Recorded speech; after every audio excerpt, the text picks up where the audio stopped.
Board member? Deshaw, citizen. Steve Earle, General Manager of Mountain Line. Mary Olson, Summit Independent Living. Travis Hoffman, Summit Independent Living. Lisa Moisey, Missoula County Parks. Bianca Becerra, Office of Planning and Grants Transportation. Donna Dockler, City of Missoula Parks and Recreation. Larry Farnes, Facilities Manager from Missoula County. Larry Anderson, County Commissioner. Bill Carey, County Commissioner. Thanks, everyone. There's a sign-up sheet going around too, so we can get you to fill that out. There's contact information on there. I think we probably have one just in case. And then with that, I'll turn it over to George and Don. Sure. Well, first of all, thank you for taking the time to meet with us today. It'll really be very helpful. And the purpose of this trip is fact-finding to identify your issues and concerns and things that you think should be addressed in the study. Now, what Jason is doing over here, he's taking the thumb drive we have. We have a presentation on another computer. We're going to see if we can throw it up here because I don't think everyone may be familiar with the work program and the schedule and what we're up to, and you may have some questions about all of that. And so if Jason has any luck, we will project that on the screen using your facility, and it looks like it may do it. And so we'll just take a second and run through a few of these slides. This is an unedited version, but we can't resist putting a few slides in a computer. And so this is really the introduction piece. Jason, it looks like you're having some luck. Yeah. And so I think this might be informative. These things tend to be pretty abstract unless we are very clear about what it is we think we're doing and what you think we should do. So that's good. Give me a shot then, Jason. Okay.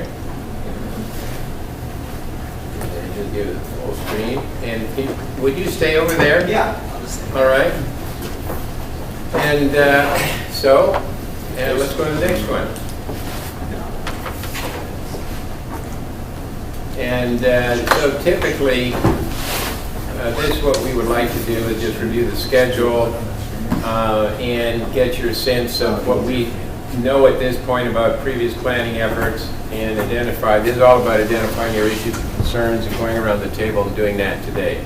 Let's have the next one. And so this is context. You all know this. Fairgrounds, there it is, as it relates to the downtown and the university. Next one. The study area. Now this is somewhat misleading in that that's certainly the fairgrounds and the adjacent properties, and that is a study area, but typically we go beyond that. We look at how it relates to, if you go back please, Jason. Thank you. Typically, we look at the adjacent, at the neighborhoods and the area outside that red line, just to see what we can do as far as improving connectivity or maybe complement these adjacent neighborhoods or adjacent uses. And so, even though we have that line, we will go beyond that typically, and it's certainly not at the same level, but we will pay attention to what's happening around the edges.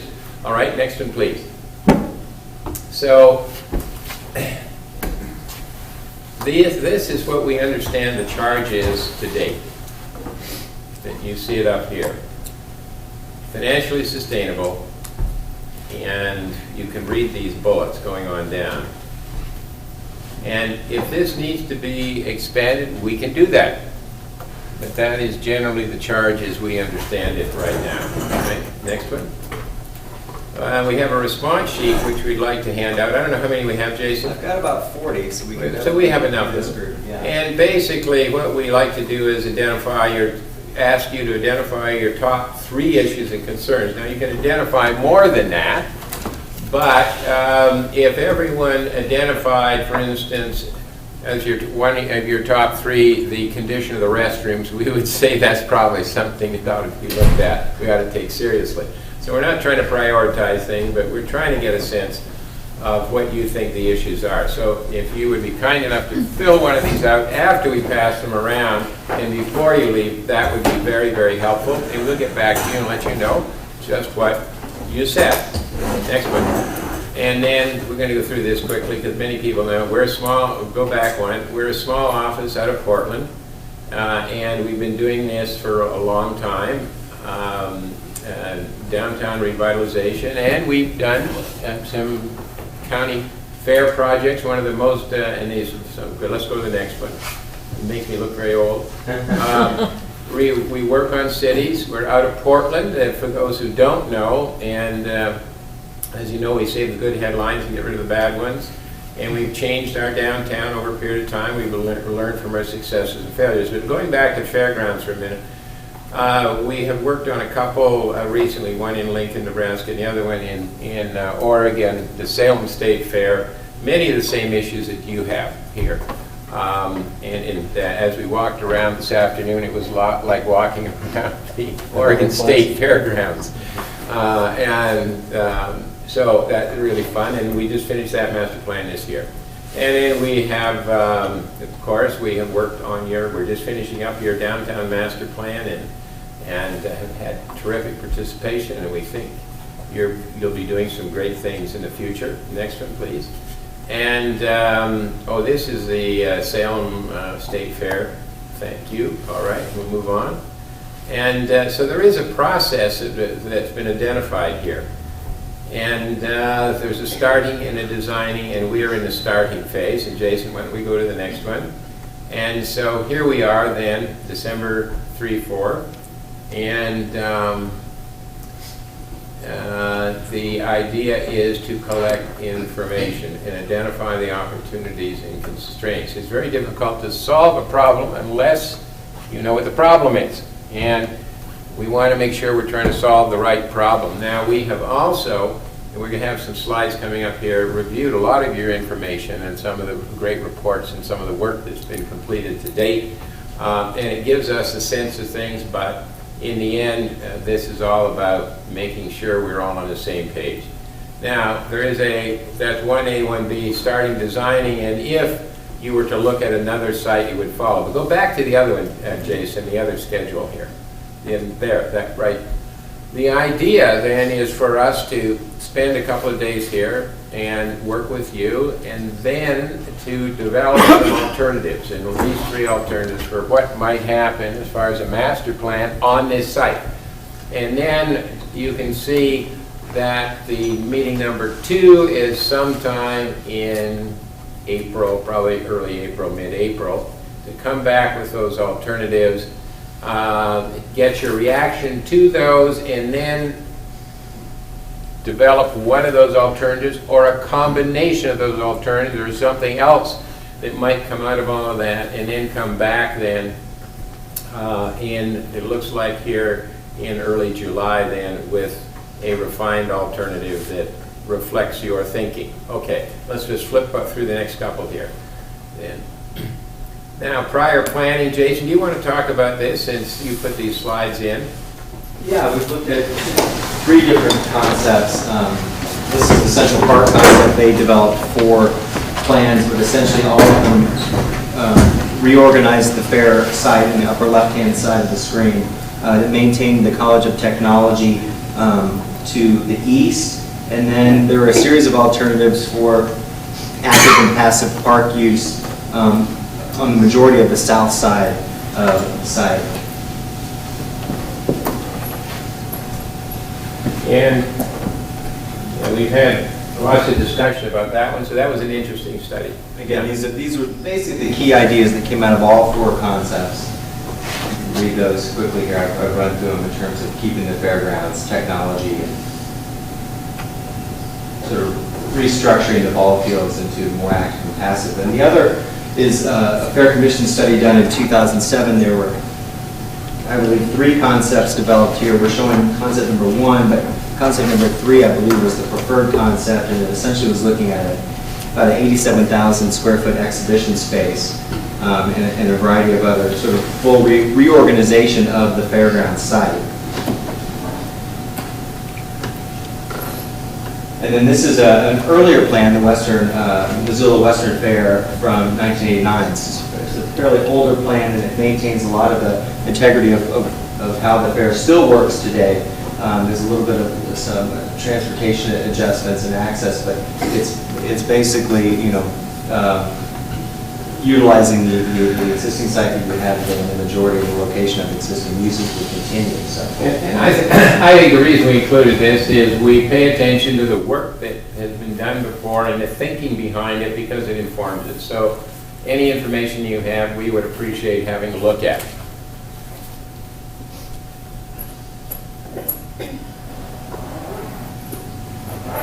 So we looked at existing land use. Of course, we have the fairgrounds here on the upper west corner, the Sentinel High School, College of Technology. There's quite a bit going on in and around this property, surrounded primarily by residential, as you all know. Southgate Mall on the west side, some major transportation corridors coming into the site on Brooks, South Avenue, Russell. We have the YMCA, Splash Missoula, which is labeled here in the lower southeast portion of the site. And of course your ball fields and school. Major transportation routes, as I mentioned. We drove around both Southgate Mall. We came in off of Reserve Street, up Brooks, and it's a bit of a challenge getting to the fairgrounds. That's probably an understatement. I think you all know that pretty well. We've heard certainly about the Brooks South intersection, multiple comments. Expensive rework done, nearly completed after a long period of time. But that will be a major obstacle for us, or at least a big issue that we're seeing initially is access to the fair. Where's the front door? How are people getting here? How are they parking? Once they park, how are they moving over across Reserve or South to get to the facility here? We've taken a look at traffic counts. Majority of your traffic is running down Brooks, fairly high number, 28,000 average daily trips.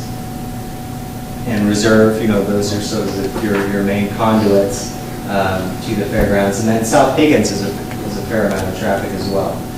The rest are primarily residential streets. There's quite a bit of traffic. That 6,000 is pretty high there on Bancroft. But anyway, we're getting a sense of some of the obstacles in terms of access to the fair. We know when traffic levels get pretty high, that becomes pretty inhospitable for pedestrians. And we also know primarily where autos are coming in. So it's along the west side. Existing bus routes, we've taken a look at how people are getting in here with alternative transportation. You can see it's fairly well utilized around the periphery of the site, both east-west and north-south. And there's a bus stop facility right by the, just east of the entrance here on the north side. Existing bike routes, of course, Brooks, well signed. Again, it's really matching kind of the bus routes you have today. So again, it's a very good north, south, and east-west access in and around the periphery of the study area. Fairground zoning, it's primarily a parks designation, a PT designation for the majority of the study area with the schools and the parks and the fairgrounds. Your commercial district is there to the west, primarily running up and down the Brooks corridor, and of course residential along the east and south, sort of more of a U-shape wrapping around the fair site. Very, really in the center of residential. Of course, there's no renewal area, and we've taken a look at not only the size of the site here, but in a study that was done for the Midtown, which identified redevelopment potential for Southgate Mall. It identified office and some housing on the north end, mall redevelopment with the lifestyle center, and then additional housing on the south side. It also looked at sort of restructuring some of those streets to improve, to create a gridded street network within that urban renewal area. And at this point, we're not really sure what came out of that study. Parks Master Plan, recent work has been done with Playfair Park. We have taken a look at some of these parking and access through that facility, linking Splash to your ball fields. And then we've taken a look at the fairgrounds use, and the question is how often is this facility used? We, I think, have a better sense of it after walking the site today, but roughly a week for the fair, and then a variety of other events that happen throughout the season. Looking at the overall side, of course, the YMCA anchors the southwest side, but within the fairground itself, we know that a variety of buildings are being used either for storage rental. You see here for YMCA, events such as weddings, this space here used for office use. But we also know that the bottom line is the fair isn't making money. So that's something that we'll be addressing as a part of this study. And then George, I don't know if you want to pick up here. Well, Issues and concerns. Go back to the one that shows the urban renewal area, please, Yeah. Jason.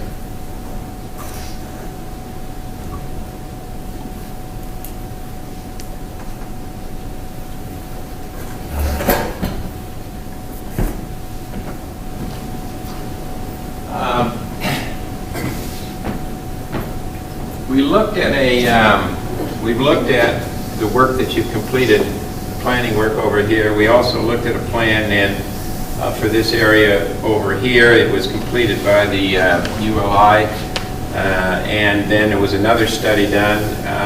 Today we went, when we arrived, we... You can't touch the screen. Oh, it can't touch the screen. All right, so don't touch the screen.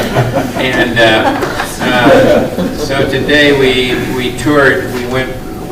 We toured the whole area. We drove around the whole area. We took a look at the mall, and we looked at the entrance to the mall. We looked at the relationship between the planning work that was done over here. Started talking about what was happening here and what might happen over here. No conclusions at all.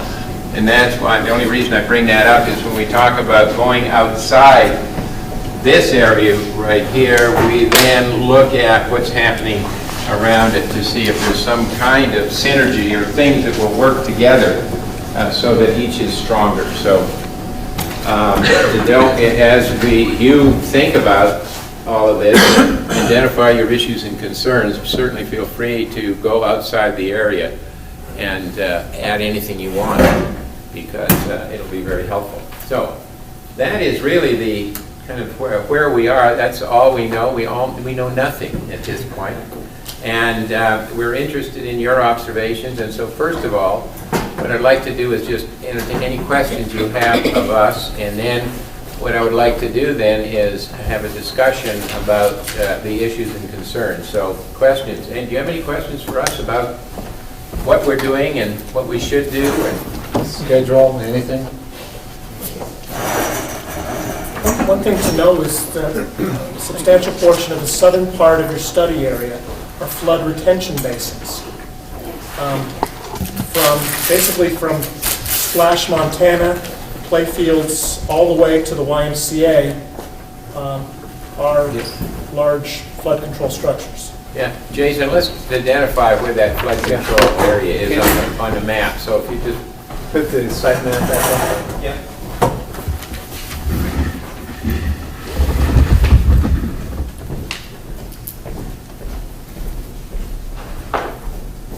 So when you say flood control, what does that do as far as limitation? It's limitations. It occasionally could be standing in water, so either... Does this work for everyone? No, go to the other one, big one. the one that gets really in on the site. There. That's not too bad. Well, can you just get to the aerial? Go way back to the front. Just escape it and go up. There you go. There you go. That's good. Steve, you might have to show. Yeah, maybe just physically show you. There's a levee and storm drain structure that takes Paddy Creek drainage from the hillsides. As that drainage system's overwhelmed,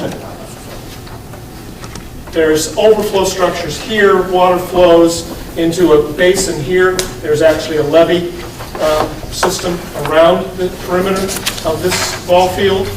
And then there's an overflow structure into this ball field. And this entire ball field is a retention basin with an overflow structure here.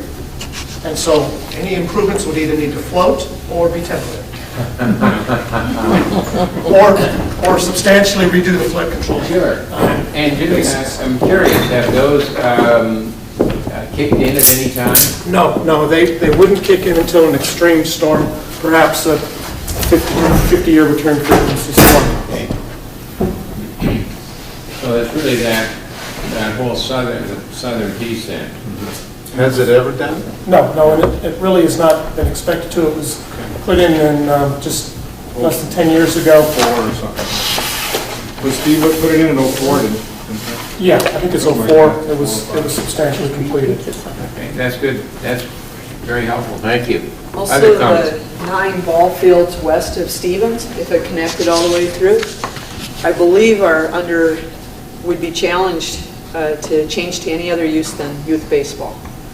The deed restrictions on them, and it's a little complicated. It was a transfer from the county to the city for use for Little League baseball in perpetuity.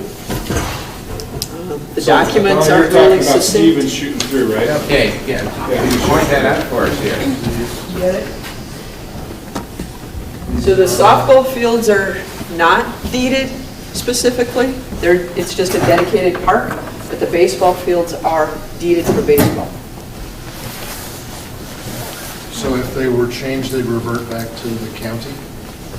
That's the complicated part. We've never been able to track all of the legal passing through. But legal has commented that yes, it would revert back to the county for them to determine what to do with it. So, do you understand what Don means by shooting Stevens through? No. Okay. You would show that. As though it had. This is Stevens Avenue.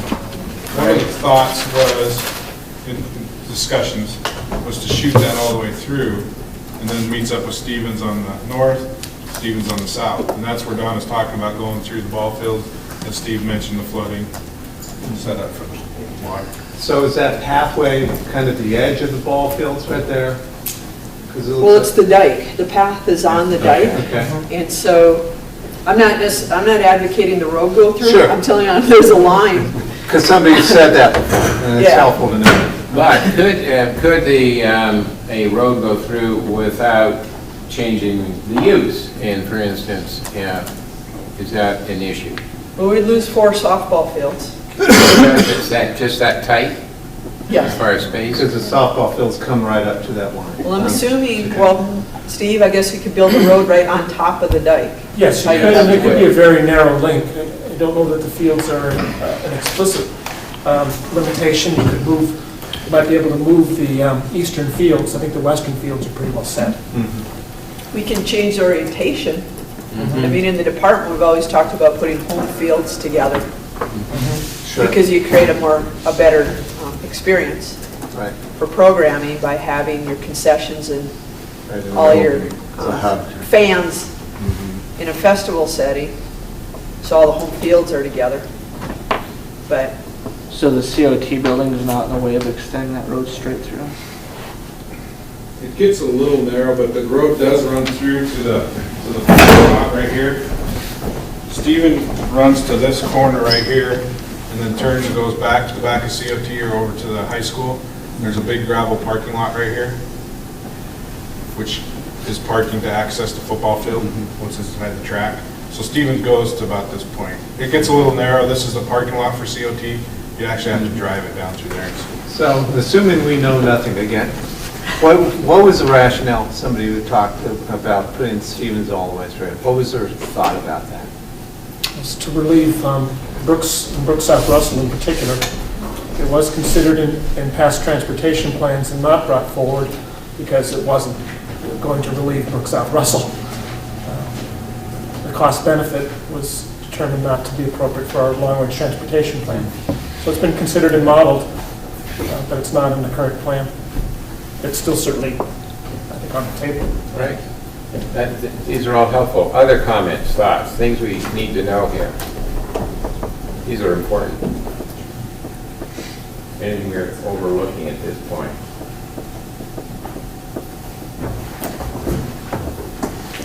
So, having said that, what I'd like to do is just have everyone express what you think your issues or the issues and concerns are here, or things we need to watch out for, or things we need to address. This can be, there are no right or wrong answers here. It's information that would be very helpful to us. Does someone want to start this off? Any concerns about this? Things we need to watch out for? I'm just curious, you haven't mentioned anything about moving it. Is that like off the table now, or something you're not going to get into? Well, that's really the second phase of this, which is to move it. Okay. In other words, the first phase of the study is to say, all right, what can you do with it here? What are the possibilities? The second one is to say, all right, now that we understand that, what happens if you move it? So somewhere in there, you'll develop a cost-benefit relationship. Yes. That relates to doing something here. Yes. And what the value of the land is and what other potential uses are. But to keep the process clean, we're just saying, all right, it's here. So it's not out of the question to build a nice new transit facility here. Anything's possible right now. I want to make sure. This is a kind of I want to see how you answer that question. No, this is the kind of suggestion is wonderful. I mean, this is the kind of stuff we need to hear. Well, because it is, it's a pretty central location to the city of Missoula. And for years, the basic premise has always been that everybody's headed downtown, and that's really not the fact anymore. So. Hey, I could probably rent you a space. You could drive. Okay, no, that's a good question. We'll get to that moving it in the second phase of this study.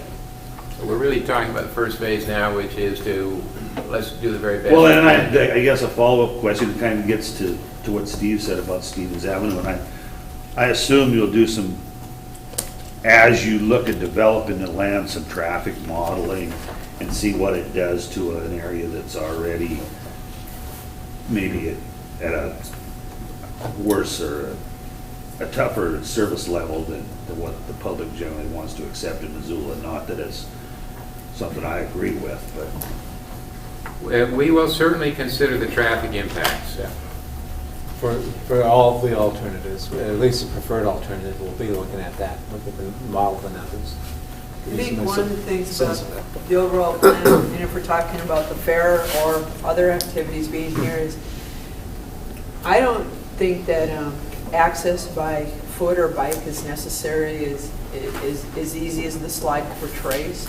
Biking Brooks isn't really an option unless you're what we call lycra clad and can go 30. So I would encourage that we look at ways to connect downtown to midtown to the mall that are other than some of our busiest streets in town. We'll do that. Thank you. That's good. Steve, we would agree with your observation. Yeah. I guess I asked Steve, has the Stevens push through been considered after the redesign of Brooks South Russell? It was considered as an alternative to reconstructing Brooks South Russell. But it hasn't been considered since. No, it's been years. It's been since, I think, the 1996 transportation plan. You've got a unique parcel here, that you've got a midtown, large, relatively intact parcel, and you've got conflict between extension, I would advocate for extension of a road grid and trail and transit grid system, as you mentioned with the redevelopment plan of extending the road grid, enhancing that, reinforcing that, versus not wanting to slice and dice up this very prime, large, contiguous property. So you've got that conflict to resolve initially. How do you enhance access and circulation with trying to keep it intact? Does the road go underneath? Does it go over? Does it serpentine around and complement? Is it a local access? Is it a through access? Yeah. There's a lot of kind of conflicting pressures here. I would like to have a conventional road grid, not necessarily linear, but I'm sensitive to the contiguous nature of the property and its unique feature. Right. Sure. We would also agree with that. Typically, you want to see that connectivity. which you don't have here, but there are compromises then, so, yeah. Something that I would look at internally is trying to integrate the fair site more seamlessly with the park and open space area on the property through trails and just making the fairgrounds more accessible for uses outside of the, recreational uses outside of the fair week. Okay. Good. Thank you. We, just city council on Monday night, or Monday a week ago, right before Thanksgiving, adopted the urban fringe plan. And it calls for about 2,400 homes, roughly between Rose Park and Reserve Street there in the Brooks Quarter. Pretty much you already need 3. So those homes are going to need park space, they're going to need transportation improvements and the like. So you've got that quarter that's really a place that's in transition, kind of on the north and northwestern sides of the property, and then the rest of the boundary of the larger study area, very stable neighborhoods who don't want to see anything change. We want more of the same, only better. So I think you need to be really sensitive to that. I think with the housing component, hopefully kind of mixed use stuff up there along Brooks, one of the things we've heard about when we look at dense housing is where are the parks? And we have some areas that are very parks deficient, so that might be something we need to take into consideration.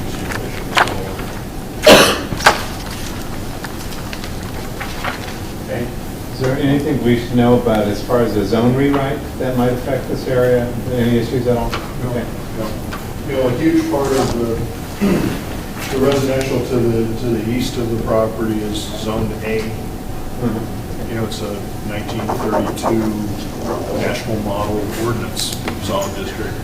The P2, we're not making any substantial changes to that. There will be some changes in our mixed-use zoning. We have a pedestrian overlay district that we're making available, not mapping it anywhere. There's some things like that, but nothing radical. Okay. I have a question about the report which was completed in 2004, the market demand financial feasibility of a regional event center. And where is that, and what's the thinking about that today? That was a report that the Fair Commission approved to move ahead with. That's Rod Markin. Is that the Rod Markin? Yes, it is, yeah. I think we have 2 former Fair Board members here, Betty Jo and Charlie. They're down to your right, and the other side of Steve. They can speak to that a little bit. But I believe that the thought of that was to move, see what the feasibility would be for an event type center, and would Missoula sustain it, sustain it and stuff like that. Identify where the other event centers are in a marketing region. And I think part of a package to try to do something with this, facility that we currently have. And so current thinking on it is what? Today? Today, yeah. Well, also you have another study that we spent a great deal of time on, which prior to us being off of the board, which you have there, which went into more detail. The 2004 plan was there. Charlie, kick in if I missed something. It was there. It was a situation where the money wasn't there. It kind of died. But then a couple of years ago, the commissioners asked us to come up with another study for the use of these fairgrounds, and that's the study that you have, the next one that is there. The first one, the second one is an offshoot of that. There's a lot of things that we incorporated in it that we took under advisement with it.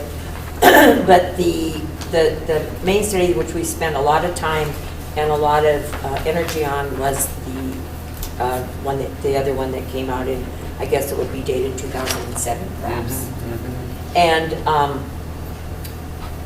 we did incorporate some of the things from the 2004, but And I guess I'm, having been on the board 100 years, I sort of can speak for the board, we felt real strongly about this last plan that we came up with. And I'd hoped that you would consider the last plan in your planning, and, because I think there's a lot of good points for the use of this ground. We realize, having been on the board for a long, long time, that the fair itself does not sustain itself. But we had, what I guess I'm personally, what I would hope to see is that we could retain a lot of the present structures. I think there's opportunity for a multi-purpose building here that could be used for the fair, like maybe 2 weeks of the year it was strictly fair use, and other times it would be rented for other things. And also, using maybe not, we wouldn't need all of the ground that we have now, maybe part of the ground could be used for other purposes. I guess that's my own personal feeling, and I think I reflect a lot of the board's feeling on this. Well, the full board, I should say, there is no board at the present time. We did meet with, and we do appreciate the opportunity, your Fair Advisory Committee met with us, and we appreciated that opportunity. All of our old Fair Board was there, and we did present a letter to them, which were our thoughts on this, and I don't know if they passed that on to you or not. So you have that in your control, and I think the commissioners also have. Did you get a copy of that? Okay, that kind of reflects some of our thoughts about this. Naturally, I'm very passionate about the fair. So is Charlie, because we have been a part of this place for all of our life. But we realize that the county needs to do something with this that makes it economically feasible to continue. And I guess if you have any questions, I know that we'd be happy to answer them. And we've been involved in this a long time, so. It's a great piece of property right in the middle of town, and I certainly can appreciate the transportation and all of that, getting to and from it. But with all of these homes that are going to be built not too far from us here, I think it's real important that we have these parks and whatnot behind us here, and maybe when you come up with your plans, if you have to take part of that ground back there, I don't know what your plans are going to come up with. We don't either. But one thing I would like to point out, maybe this isn't the place to say it, but I'm going to say it anyway because these girls all know that I can talk. I think one thing that's really important is that in your planning that you visit with people outside of, I know the stakeholders are important, everybody is important, but I think it's real important that you visit with people throughout the county because it is a county facility and there's a lot of passion for it to remain as agricultural. We don't have much agriculture left. A few of us happen to still have a little, but there isn't much left, and I think it's real important that you contact people in these other areas. I know you can't go to all of these areas, but you need feedback from Missoula County, which is a big county, I understand that, but with their ideas on, how things, what they would like to see too, and I really think that that's really important, and I hope that you would do that. And I know several of them have approached me and said, could you please relay that message to you folks, and so. Appreciate that. Yeah. George, the Chamber of Commerce, who we'll meet with first thing in the morning, have started a new planning process related to a multi-event center in Missoula. I think one of the interesting sites they may want is the fairgrounds, and it is. But they're also going to be looking at other sites, but they're starting a whole other process related to that. So they're going to hopefully be able to provide us a lot of information. That's we have a lot there, but yeah. And the timing on theirs, do you have any idea? They just started their process. They just announced it a month ago, maybe. So I don't know if they know the timing. But they'll be here tomorrow. To talk about that. Okay, good. Just a question, maybe Donna can kick in on this. If, going back to the Stevens connection between South Avenue and Southwest Higgins, if that were to go through as a major thoroughfare with a wider right-of-way and displace some of those softball fields, would that stimulate more interest in the regional park development? Would those say, baseball field is being moved out there to the fort, where that might stimulate that process to take up some of the facilities there and maybe drive that process a little more? I don't know for sure, Lori. My instincts, my gut tells me that it would create such an uproar in the Little League community and in the neighborhood, more so than it would stimulate the Fort Missoula site. Fort Missoula's always been dedicated to adult softball, and it is filled with adult softball, and we do have plans, as you know, to revamp the fields because it's insufficient. But my different workshops and planning processes with this park, whether it was related to Splash Montana or the Central Park Committee or the Playfair Park design, each time we look at connecting Stevens, and it just goes nowhere from anybody who's a green space, open space, park advocate at all. And could you go back to the volume? We've got 6,000 on Bancroft, something more than that on Russell.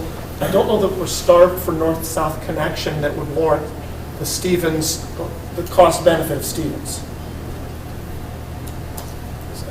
It's kind of a seat of the pants analysis. We're just not we're not missing a big north-south link here because we have the Russell and Bancroft connections. Well, that's not dedicated. It appears to me there's, more than just a perceived connection between the two. And by putting a road through that, is that sort of a knife edge that breaks these two facilities together, the softball and the baseball? I mean, just thinking about a big road between things that are kind of linked together. Is that kind of the issue too, I think? Yeah, I mean, I don't know. I think it greatly diminishes the incredible value of that green space in the center of our community when we don't. I mean, I think Steve is right. Bancroft and Russell do not have the significant traffic issues that we have in some other parts of our community. And when you think about the width of a right-of-way and the traffic it creates, that means you further buffer, as you know, in design, the park and recreation leisure aspects to the point that I think it just diminishes the whole park. We go from a 60-acre park and community discussion about expanding it into twice that size by figuring out how the fairgrounds and the park and the school augment each other most of the year, or the fair grows into Playfair Park during the fair, and then park grows into the fairgrounds the rest of the time, and so forth. And you stick a road in there, and Roger's talking about the additional residences. Our level of service in this area is already slightly under our goal, and so if you take away that many acres with streets, it further diminishes as we're trying to add more livability to those new residences. I don't know that it helps our road. Of course, having a more uniform road grid system, yeah, great. But we don't have congestion on Russell and Bancroft and north-south, so we're not at overcapacity. It's not in our long-range plan. I agree with Donna that it really bisects the resource. And more for your planning purposes, I don't know that it enhances access to this area for redevelopment or enhanced development. I think the bigger question is how do you enhance access into this public space, not through it, the public space. Right. Are there any natural east-west connections that would be better enhancing access? Well, Stevens Fairview connection's been talked about quite a lot. Is this Fairview here? Yes. That's where it connects to the mall.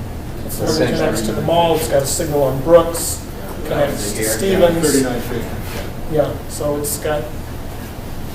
it does have some potential for connecting, and maybe an L-shaped loop up to Stevens Avenue. There's been a concept discussed. I think that has potential. Again, if it's not a linear, L, then it could be a front door for any redevelopment project. Stevens, or Fairview and then north The College of Technology has, have they been rumbling about expanding or doing something there? Going Did you away. know? They're They have relocating. They're moving. South Campus Master Plan. Pardon? The university just completed a South Campus Master Plan. Okay. You know, if you pull back to what's shown today as housing and golf course, they're moving the College of Technology over there. What's the thinking about the reuse of that site? Anything? It belongs to the school district. So the high school, they were going to retain the culinary arts in the short term. Long term, I think the plan was to fully vacate the College of Technology at its current location. Now, there's some advocates for the golf course on the South Campus who continue to advocate for, well, why not put the expanded university here and leave us alone so we can play golf? But the university tends to be going the other direction. Sure. So if they moved out, then does the high school then start moving that way, or what's the current thinking? Well, again, when you look at student population, I can't speak for the school district, but the student population over the next 25 years is flat. Even with this 2,500 homes or whatever you're talking about? is that- Only 22% of the households in Missoula have children in it. And if you look at Montana's growth in population, almost exclusively the growth in population in the next 25 years is people 65 and older. So the current school, even if you added people no need in to this add. area, they would, with the aging of the population, it's not an increase in Yeah. living. I think that's one group that you probably need to have some discussion with the school for what might be their plans, because they are the neighbors of this piece of property. My understanding is they wanted to use the College of Technology for administrative offices. That's the understanding I was led to. Administrative offices for? The school district. School district, okay. Because they're now housed in an older school building downtown, which is not user-friendly for disability people and that sort of thing. So I think was their thought, wanting to come up there. Okay. And are there any other uses, bordering use, for instance? We're assuming that the high school is okay the way it is. Are they planning, do they have a master plan that we have to be aware of, or are they doing anything? I'm not aware of anything, but that'd be a good conversation to have. Okay. And we met with the superintendent, and I don't think they have any formal plans yet. They have, one of the things that they're struggling with though is that the 3 high schools here are the smallest high schools in the state as far as AA high schools. And so I think they're struggling with how they're going to manage that declining enrollment. So, but I don't know that that's my understanding, they don't have a plan for that yet. In real brief conversations I had with them as a part of the UFTA process, they said where they are seeing a demand is actually north of the river and west. And, out west of Missouri Street. And they have they have an elementary school out there, but they're putting everybody in buses or they're driving south to get to the 3 high schools or to get to the one that they go to. In the residential neighborhood in this area, where do people get their groceries? Typically. Albertsons down in the south? Albertsons, Patty Creek Market, there's Albertsons north and south. There's one on Brooks, there's one on... How far away is that from the site? One's a stone's throw across Brook Street. Okay. One's down Tractor at the base Shopping of- Center. One's down at the base of Russell and Higgins. Okay. And the other is... Great. You can see it out the window here. Yeah. The other one's across the street. There's a shopping center down here, and there's a shopping center up here. Right. And there's a shopping center here. One thing in Montana, being a native, I don't think we think too much about having to drive somewhere to shop. I think that's one thing, I know there are a lot of people that, bike or are limited to the transportation, but I think as a whole, they don't think that, they can drive ways to go get things. And we got a new Walgreens right over here.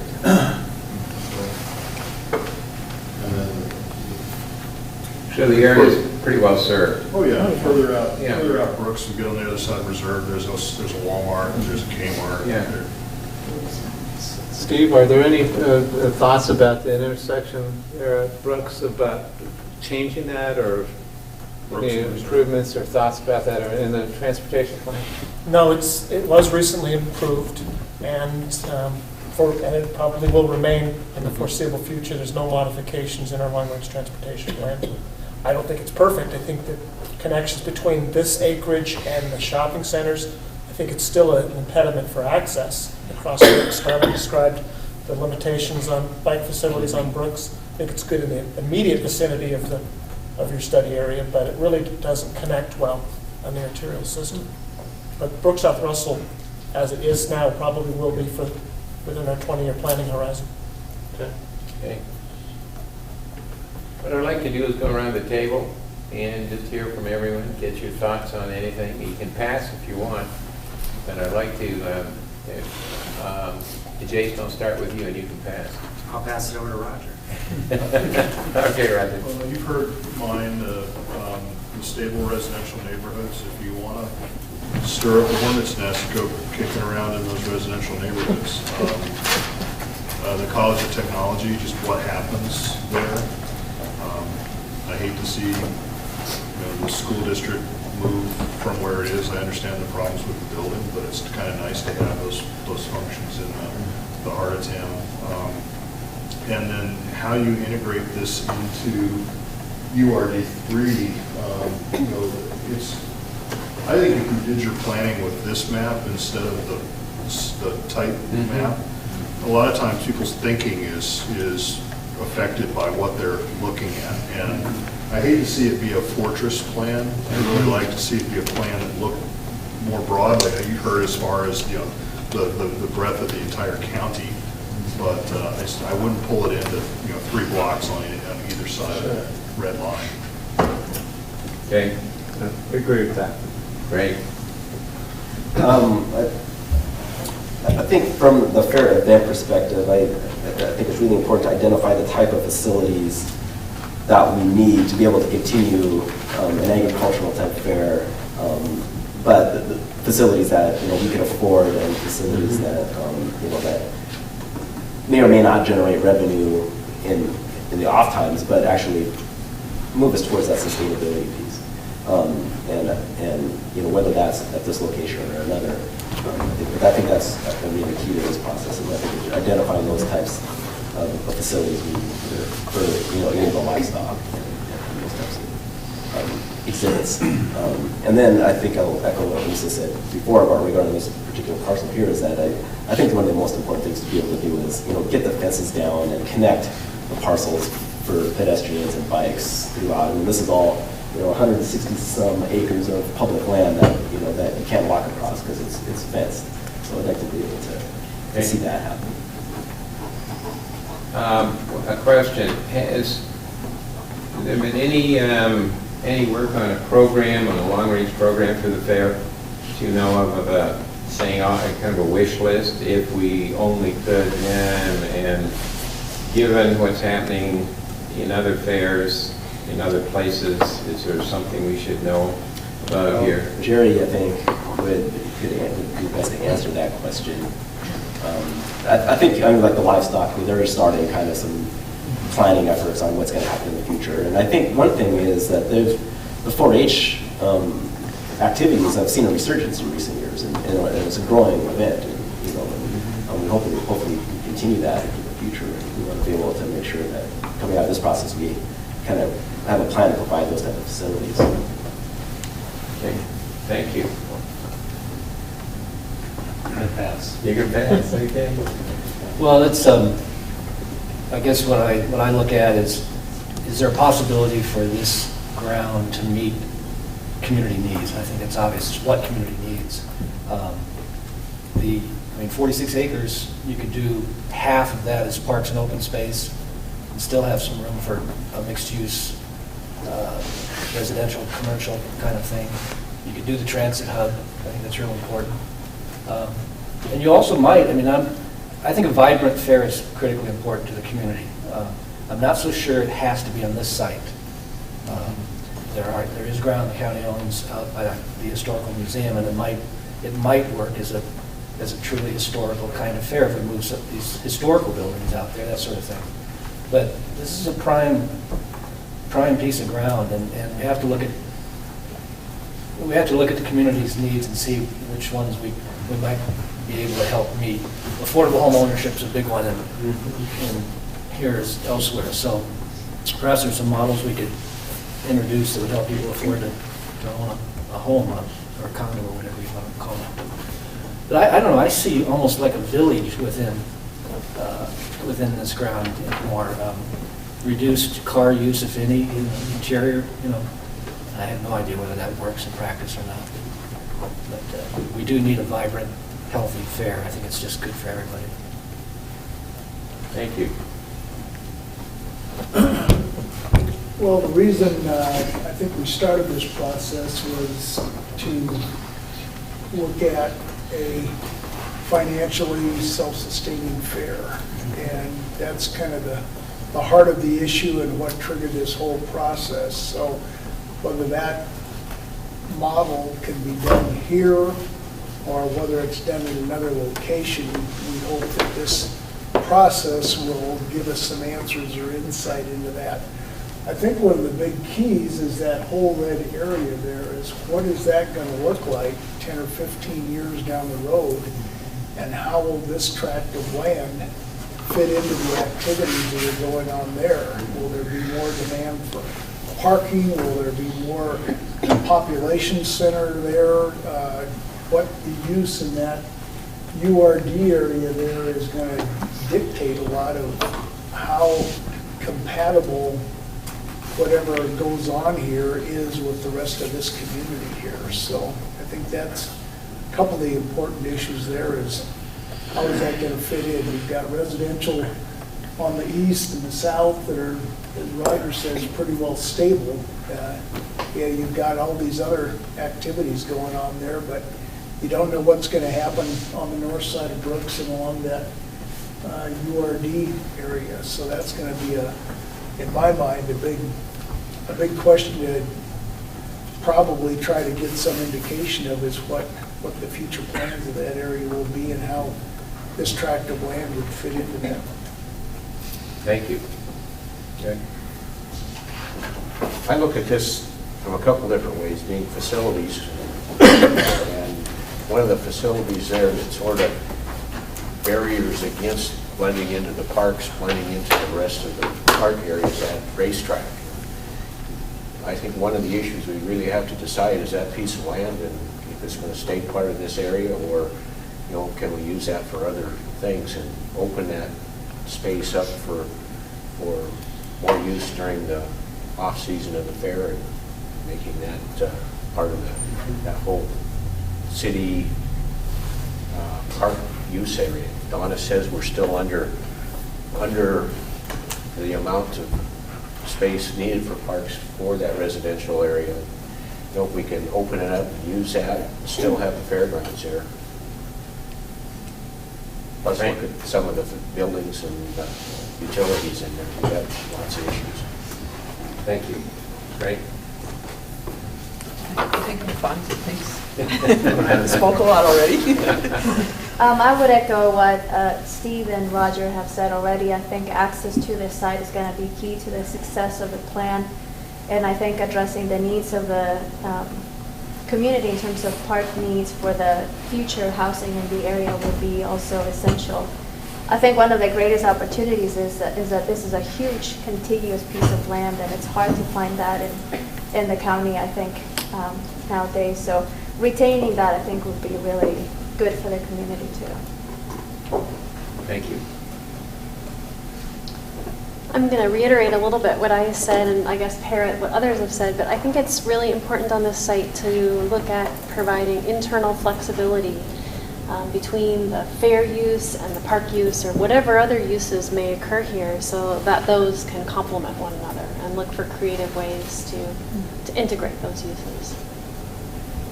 Thank you. I guess obviously the way I'm looking at it right now, no matter what the land is used for, the number one priority for us would probably be accessibility, and not only accessibility but usability. Like right now, trails that go through or around some of the baseball parks, I mean, they're up on the dikes, they're hard to get down to the fields, they're not really usable for a lot of people. There's no way that, somebody said the connectivity of all of that land, they're all fenced in, so they're not really connected. But if it were to stay the fairgrounds, I think that you would have to do something with a lot of the buildings there, either scrap them and start from anew, because a lot of them are not really usable, or put them through really costly renovations, things like that. But whatever it is, I think that it really all needs to be connected together. And like, I kind of like the Central Park idea, but then as somebody else said, you have to look at what's going on around too, and kind of connect that to how the entrance and the things to do. There's the mall there, and then other things, how you can make it the most accessible that way too. So. Thank you. I think one of the big untapped markets is the younger people. We have the university here, so you have a lot of people who are graduating and they're sticking around. A lot of students. I mean, honestly, I would like to see. I mean, the fair has the carnival for the little kids, and then it has a lot of the animals and all of that for the aging adults. I'm trying to think of a better word to say. But I think that even if we made the grandstands a better area, you're losing a lot of money by not having good concerts. I mean, the university, like the Carrie Underwood concert, it sold out in a day. And I think that, if we're looking at sustainability, I think that concerts is a huge thing. I also think even just like recreation things for people younger, mid-20s, like go-kart racing or a mini golf course. I mean, there's so much land, you could do a lot of, I think, fun things so that the downtown bar scene isn't so crowded, overused. Yeah. Okay, thank you very much. And I would agree with that. I think you have two really hard questions to answer here. One is this the best use for this chunk of ground? I mean, this is a great piece of turf. It's all connected. It isn't a given that the fair has to be here, but it is a given that this community has to decide how to make the best use of this piece of ground, both socially and economically. So have fun answering that. The second question is, I go back to 35 years ago when I was going to college here, and I took a potato and I carved it into the stamp that you had to have on your hand to get in and out of the fair. And that's how come, we wanted to go to the fair. Yeah. And it was a self-sustaining event, and it's not quite that way. I know it because I manage the transportation that goes in and out of here, and I've seen what's happened in the last few years. And if you have a self-sustaining event of that size and you create a draw here of that magnitude, now you see what it does for 1 week every summer to the transportation infrastructure in this area, and the neighborhood puts up with it. If you do that 100 times a year, I'm not so sure that the neighborhood's going to put up with it at this point in time. So you've got another big hurdle there, and that's what's going to be the driving decision-making factor on location of what would be a sustainable affair that the college kids wanted to go to again. And the last thing I want to say is that I really agree with getting the county-wide outreach, going to Sealy Lake, going to Lowell. I have a neighbor in Sealy Lake that raises a couple steers a year for a 4-H project with their kids. I'm not sure that they want to take them to this location, but they want to take them to Missoula. They don't want to have to take them to Great Falls.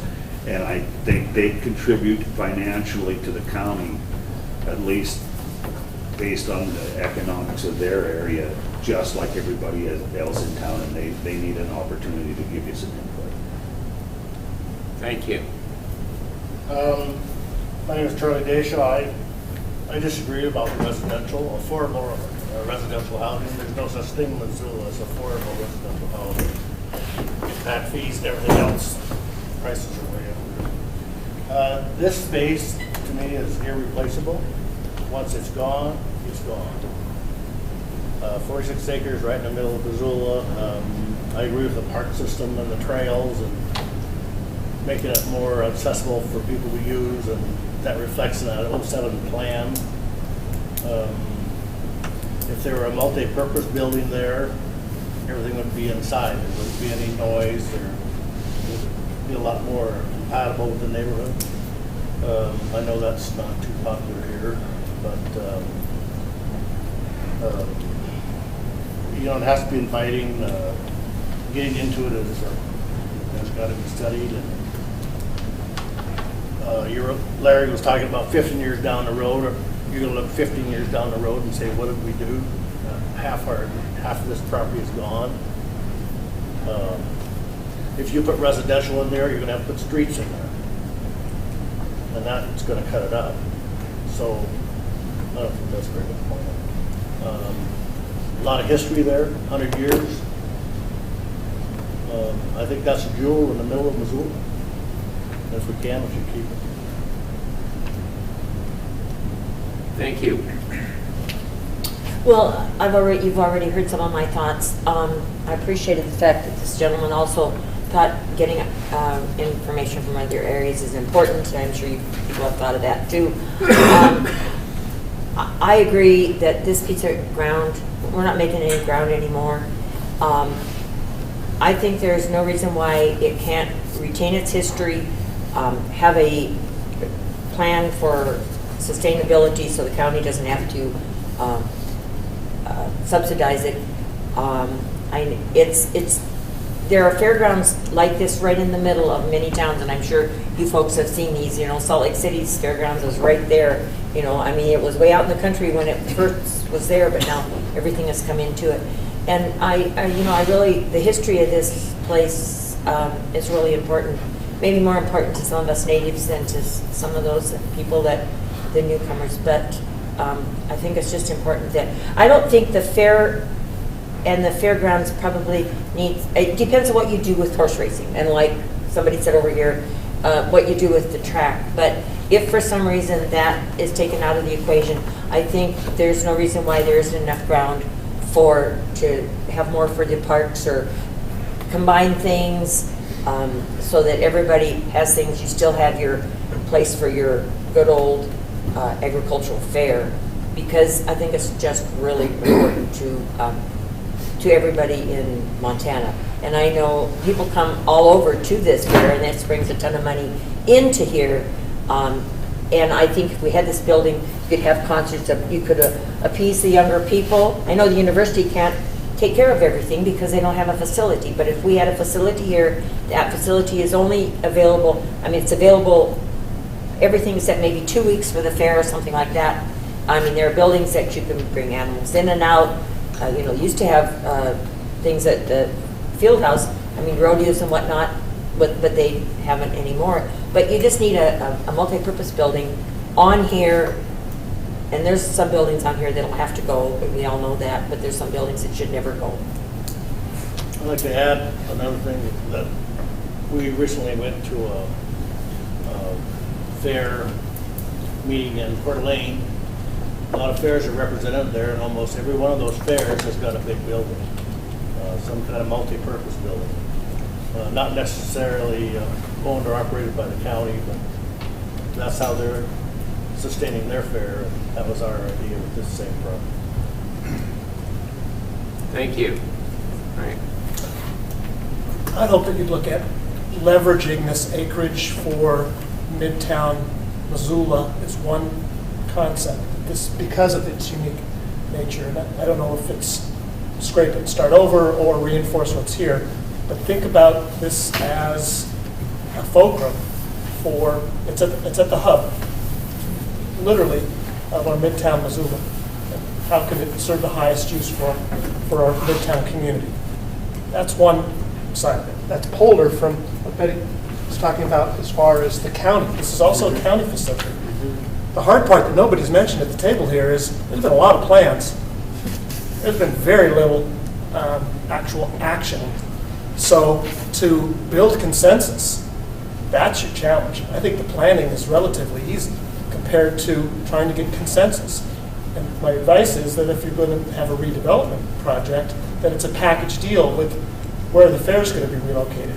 I couldn't imagine receiving public acceptance of a redevelopment plan that didn't account for where the fair goes, how the fair is preserved in perpetuity someplace else. Think of a package. Thank you.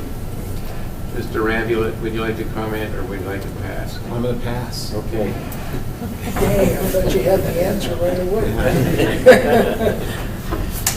I guess being from the extension office, the fair is probably where I get mostly involved in. It's an issue where the fair itself has been through a lot of struggles for a long time. 3 years ago, I think it's been 3 years ago, we started the country fair in essence to try to redevelop our vision of what a fair could be. And we really struggle with this facility in having space for livestock in our exhibits area. So what I think of as a community fair that's heavily exhibit oriented versus a trade show or something more like that. So that the belief in that we need a community fair has a strong orientation. Right now, we cannot fit everything within Fair Week. We're short of space to do some of the livestock, horses, those type of thing. We either do them before the fair or do them in an entirely different location. Missoula, with all its growth in wild forage, for a while went down. There's certainly been a resurgence. I don't know where the VOAG is as far as the FFA and their numbers, but we work with those folks real close. But Missoula, like many places nationally, is back to this home growing. So our horticulture programs, master gardener programs are important. So we're in a process to try to, as far as the extension office, we've talked about this location in making a joint effort to the office with the fair office, but also having the capabilities of doing more educational programs that would include greenhouse, for the master gardeners, that type of thing. Some fairgrounds have kind of an event center, I guess, for the 4-H. And so that could be very part of that whole scheme. So we'll probably get into that more tonight. Good. Well, I'd just like to say I'm very excited about the process. Jerry, you started this process back in the 70s, the first part of the one, so I'm encouraged. I think we can come up with some really neat ideas. I'm encouraged that the commissioners want the entire, they want this to be a transparent process. They want to hear from everybody. No preconceived notions going into this. No selling, with this. They really want the community to respond and for you guys to come up with the challenges to come up with, some real good plans. The other thing I also, on my mind, is we need to plan, for 50 to 100 years. We need to really look at the demographics. Montana, I think right now sits number 3 in the nation as far as retirees that want to move to Montana. So even though we have the younger crowd, the fair industry itself is always changing. And you know that by working on these other fair stuff. So we, in the fair industry, we're always looking for that niche. How are we going to get people in? We're in the entertainment business. But as far as a facility goes, I think we really need to look at who are we going to be catering to in 20, 30, 40 years. So we need to keep those things in mind. And I like the thought of the openness. Me and Larry Farnes have been able to tour some fairgrounds this spring, this summer. We looked at fairgrounds and to me, fairgrounds just need to be open. Seating areas, shade. We went and saw a fairground that had a lot of shade, really inviting. Mothers, families were sitting on the lawn on blankets, just really enjoying themselves. So huge challenge, great opportunity. I think, whatever we come up with is going to be for the hopefully the next 50 to 75 years. And when we're gone, they can go through this process again in 75 or 100 years and say, what are we going to modify now? So thank you very much. Thank you. I think it's important to preserve the agricultural and the historic aspect. With all the forces that tear families apart nowadays, I think it's important to preserve the connectedness where people can feel a part of their history and their past. At the same time, though, we need to plan so that we're able to employ new technologies and new I don't know, there's probably exhibits that are going to come down the road years from now that we don't even know about now. We added media arts, for example, last year. So I think we need to plan for, be flexible so we can add new things, not design it so that it's always going to have to do the same thing for years from now. Whether it needs to stay here or not, I don't know. But I think we need to preserve the history as well as look into the future. Thank you. Jason? I'll pass again. I think we've made the rounds. You can come up with an addendum if you want, or another comment, and before we close the meeting. But this has been very helpful, and we've taken notes, and we'll pay attention to your wisdom. So, any other thoughts before we let you go? All right, thank you all very much. I really appreciate it. Thank you. Your time.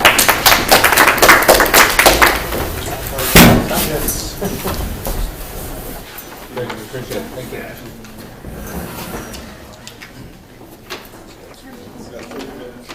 30 minutes on it.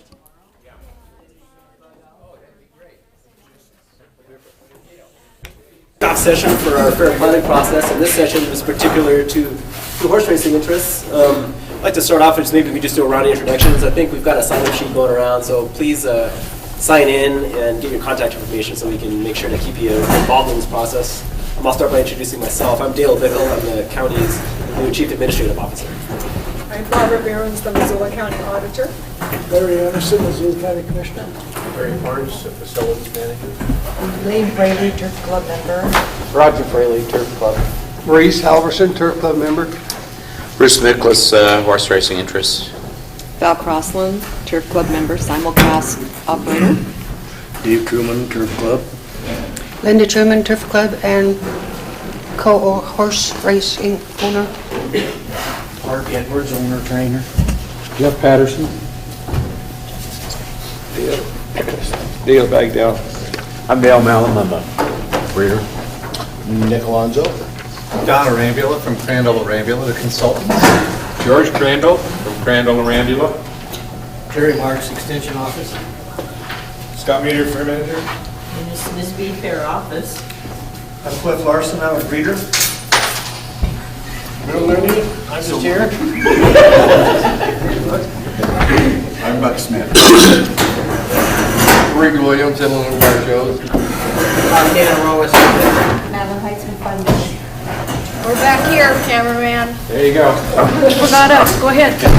Kim Brigman from Missoulian. Kim Bagnell of Bagnell Racing Stable and tax-paying citizen.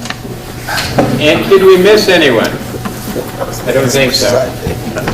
The format, we have an hour. The format for the meeting is we'll run through a couple of slides which will give you some sense of what the process is that we're all involved in.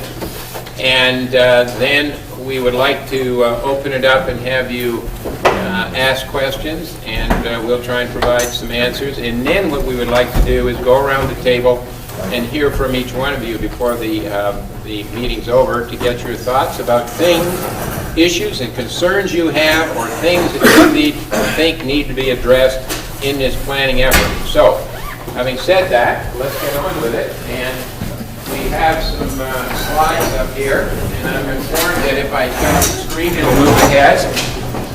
Jason did this before, and so These are the things we want to do, pretty straightforward. Identify your issues and concerns, that's really why we're here tonight.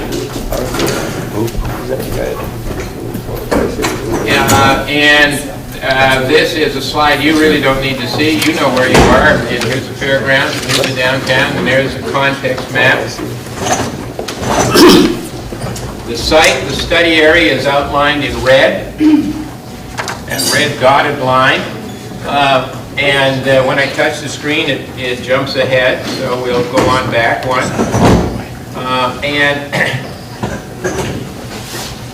Well, let's just try it again. No?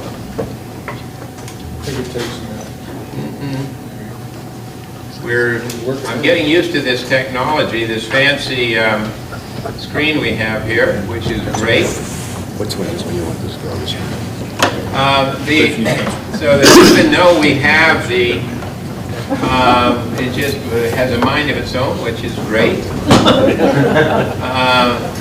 And I see it wants to run ahead and go. Jason, why don't we do this by hand here?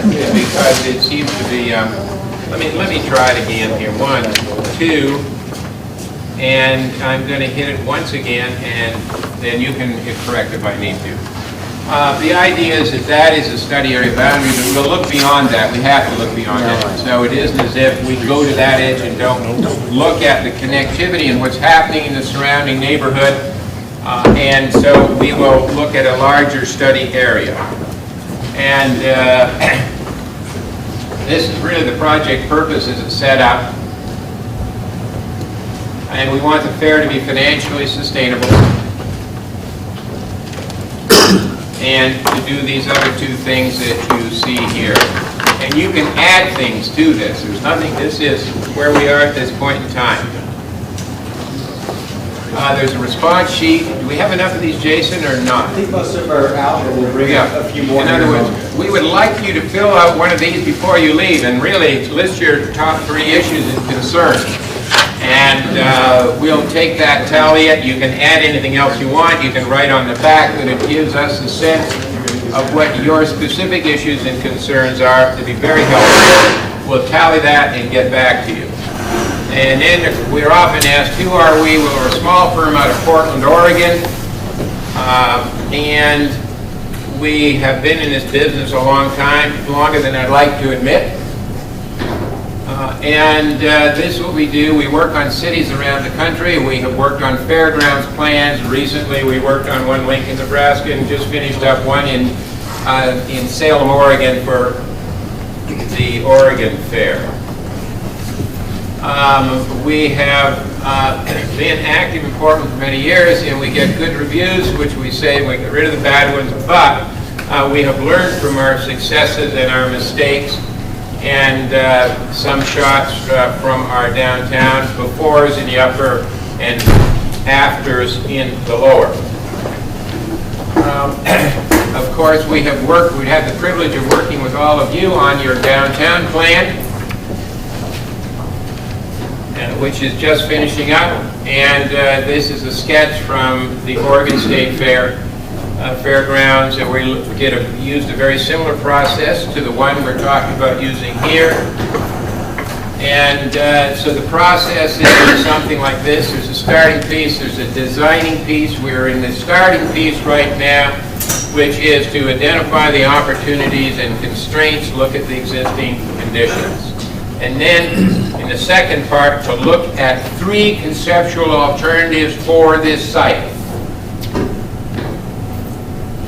The schedule outlined here we are on it should be 2-3, and the next meeting then would be to come back to you after we hear from you tonight and tomorrow with 3 conceptual plans for the site, and that would be sometime in March or April.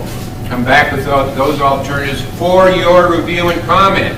The next thing we would do then is take your comments back, refine a plan, a preferred plan, and come back to you then a couple of months later with a preferred plan. And so we go from the very general to the very specific in this process. Now we're also then asked, well, what about What about moving the fairgrounds? That's a whole other process.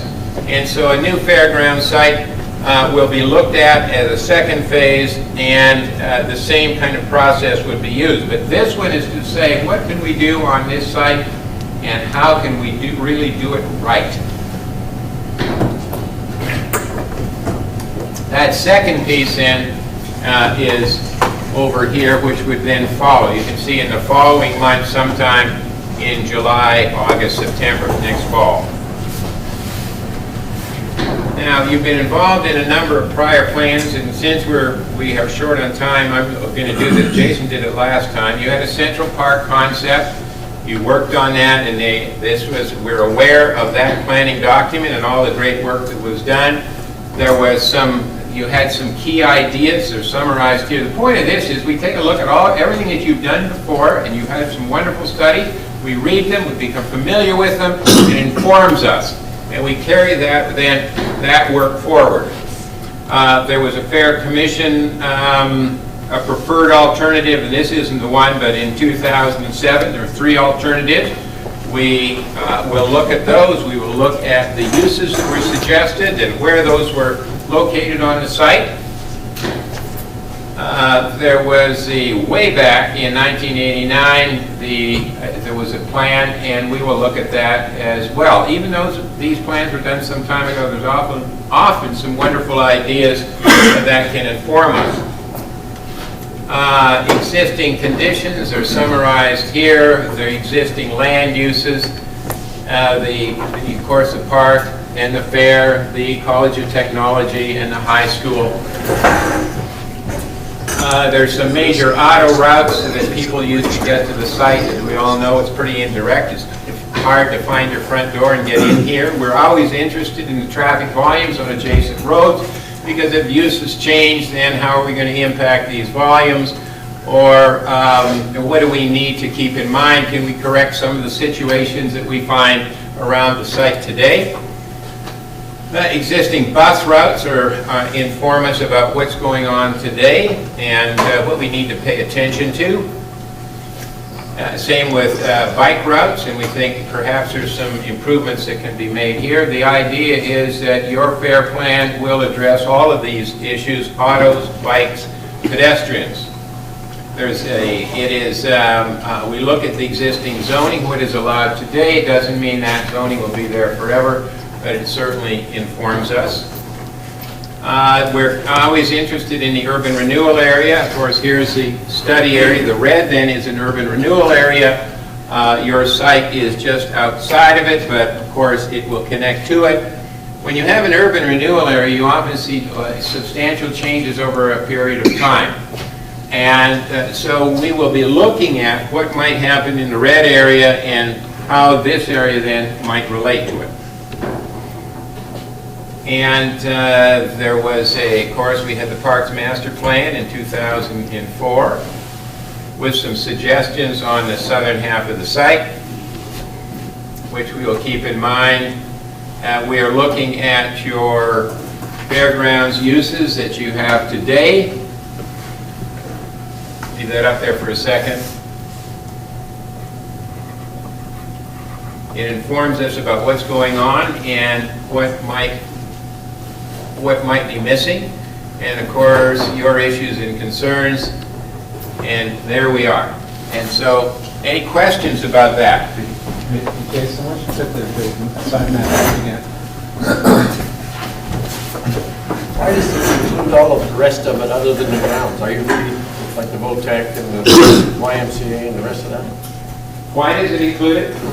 Because it's in the neighborhood, and if we have an idea about what's going on in the neighborhood, it may inform us then about what you need to do on your site. Because on here, that's outlined the whole place. Yeah. So we tend to look at, I'd say we go from the general to the specific, and so it's important for us to have a sense of what's going on in the neighborhood. Other questions? Thank you. None of you are from Missoula, or? No, we don't look. Totally, I've never been, I mean. Oh, we've been working on the downtown plan for more than a year, so. None of you are, no relatives, never been here, never? I have friends who live in Ravelli County to the south. I've been to the fair there before, but that's it. But, Sure. But anything you can do to help us inform us, we're here to listen to. We always tell people, assume we know nothing. Even though we've been around for over a year working on your downtown and have a pretty good sense of what is happening in and around Missoula, but when it comes to the fairgrounds, assume we know nothing. Inform us, please. Other questions? Yes, sir. Have you been fed any ideas as which direction you should go from the county commissioners or whatever? They have been totally objective about this. They just said, it's wide open, let the process run its course and let the public be involved and informed. So no ideas, no preconceptions at this point. But we're ready to get yours, so. Well, you can't help but notice in any of the programs you have up there, the absence of a racetrack. Yes. And of course, I'm sure that 99% of us here in this room, that's our primary concern. And we want you to definitely work that into your plans if you can. Okay. Thank you. Yes. So you've never been to a fair here? Right. And do you ever plan on coming to a fair here? Absolutely, because if you look at our schedule, we're going to be hanging around. as I we just move on wondered if through you'd this stood in the process. Viking line for 30 minutes wanting a Viking, or if you'd missed the Charlie Russell Riders. We miss those. We miss a lot of the traditions that have just absolutely gone. The Hellgate Band used to play out here the national anthem just before the first race took off. That's gone. Too many traditions have absolutely just gone. Totally vanished. Well, Vanished. we need to hear from you about these traditions, because if you can relate a place to its history, it's strong, and people appreciate that. It makes it real. And so if you have strong traditions, we would like to hear about them. And either give us it verbally or write them on down. Thank you. Well, if I might add, I think that the horse racing, in my opinion, and I believe in many other people's opinions, was possibly the strongest, that made people, it was identified with the fairgrounds and with the fair, and was quite possibly the largest influence on people attending, and that has gone now, and so the fair and the makeup of the fair has changed radically in the last 2 years from what it was when we had this great mixer, which I call what it did, and brought people together as a community, and that has disappeared. And I think that most of us here are personally involved with it, but it's bigger than just us personally. This was the feature that really drove the fair for many, many, many decades. Thank you. Yes. Young man, how many racetracks have you dealt with in all the fairs that you have redone? None? Or some? A couple. Good. This is a challenge for you, and we look forward to you not leaving us out of the game. That's why you're here. The biggest problem with them removing the horse racing from Missoula is the economy. There were a lot of people affected outside of Missoula County. There are people that have traveled as far as 1,500 to 2,000 miles to come here to Missoula for this event. What keeps this fairgrounds going is horse racing. You might not hear it from the county commissioners, but I'm speaking for the public. And it does keep this place going. That's why people come here. The economy from this year had nothing to do with the loss of people not coming here to the fair. People are going to spend their money on something they plan and look forward to. But I'm looking at it as a citizen who makes a living at a horse industry, which is year-round, it's worldwide. And when you take something like that away, you affect a lot of people. Groceries, hotels, malls, gas stations, and that's counting from the people that leave their home to come here. You'll get more people at the horse races and during the fair and spend more money in Missoula than you will at any homecoming when the university plays in the fall. Thank That's you. just a start. Okay. Great. Thank you very much. Other comments? Poor Dale Mallon Yeah. and Moody and Yeah. Buck Smith, that was, got to really stand up here.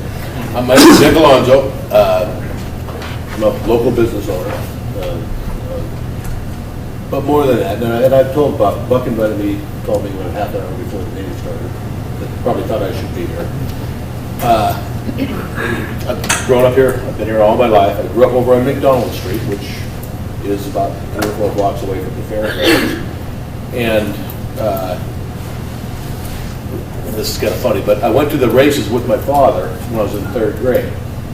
We won a Quinella. I don't know if you know what a Quinella is, but Oh, yeah. it was a really, really big deal to me. We won $66 on the $2 bet. Yeah, yeah, My you dad were- actually gave me $33. You were, yeah. I was hooked for life. Yeah, yeah, I remember. I've been hooked on gambling, but hooked on gambling. But I'll tell you something, that fair, as a 3rd grade boy and back then it was this side of town. The fairgrounds were this side of town. Everything happened there.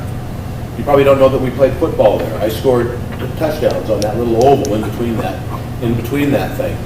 Not many, because I played defense. But I scored 1. I scored 1 touchdown. Okay. You can tell me to shut up anytime. But that fairgrounds, when I was growing up, was a really, really, really big deal. Everything happened out there for some reason. It was just like, you had the Little League out there. I went through the Little League program. I coached Little League for 20 years out there. I coached Little Grizzly out there. We played our football games out there. That whole, granted it doesn't encompass the horse race area, but it was just that's an area there that you could go park, you could go play. And over the years, like I said, I've always lived on this side of town, not the Rattlesnake, not the downtown. So much has been made of the downtown. I mean, I'm a business owner that has quite a few businesses in Missoula, which none of them are downtown. Okay, but it just seems like with us, it's, and not to cut you down here, Kim, but I honestly think that any reporter that works for the Missoulian, their car, when they pull out of the parking lot, just turns right all the time. Everything is right. It's either downtown or it has nothing to do with the reserve area. Or, you know what, we call it our side of town. There's this our side of town. Nothing ever seems to happen. And we don't yell, we don't scream, we don't do parades, we don't, but we also don't get any attention. And the fairgrounds has always been kind of the little thing that really always seemed to kind of come up all the time. What are we going to do with the fairgrounds? What are we going to do with the fairgrounds? And like I said, I've been a long-time horse racer. I've always loved, that was my wife's 1 or 2 days. We go to the races, we go see the pigs. The pigs look the same every year. There's always something, there's always the food. It's an event in our town that has been, I'm 50, and I've been going to the fairgrounds as long as I can remember. Horse races are a huge part of that. Huge. And the last 3 years, like I said, we've lost that. We've lost that little, I think you hit on it. It's a meeting with a lot of the people that I graduated high school with, that I went to college with. I went to very much college. Very little college. But it's kind of like a little class reunion for us. We all used to meet at the Beer Gardens on Friday and Saturday night. That was where you saw the guys, which is so unbelievable that I don't see these guys the whole year until that stupid beer garden on a Friday night. Now you go there, you don't see the people there because there's no reason to go. The horses and it's a day, it's an event. It's something that I said to my wife last year when we left your little concert, which you talked about. You go to the concert, you walk out, and you go, you really want to go down? Nah, let's just go home. It wasn't that day. It was a concert that you went to and you came home.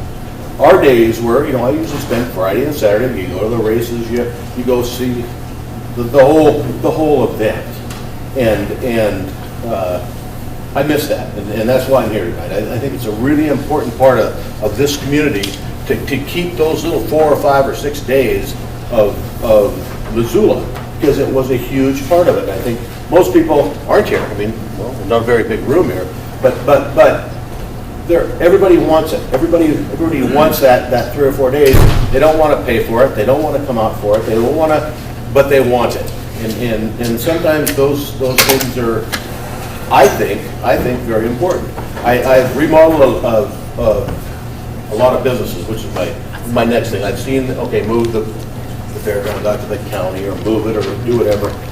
You know, when you start moving things and you start remodeling, it's the worst experience I've ever had in my life. I've sworn to God, the 18 businesses I've built, I will never, ever remodel another anything. It's just easier just to tear it down, spend the money. It's cheaper to build it new and just start over.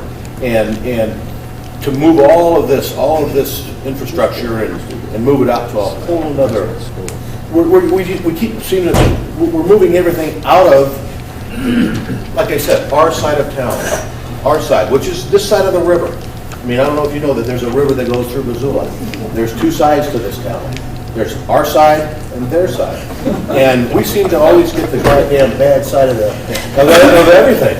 Like I said, I don't want to cut you down, Kim, but there is their side of the river, the Missoulian side of the river, and we never get any, you know, it's always bad press on our side, you know, and I just think that it would be something, it's a jewel. What is George Lambros? I was on the committee that George Lambros was on, and I certainly don't want to see the whole thing developed into a central, I don't want to see the Little League fields. You know, I coached Little League for 20 years on those fields.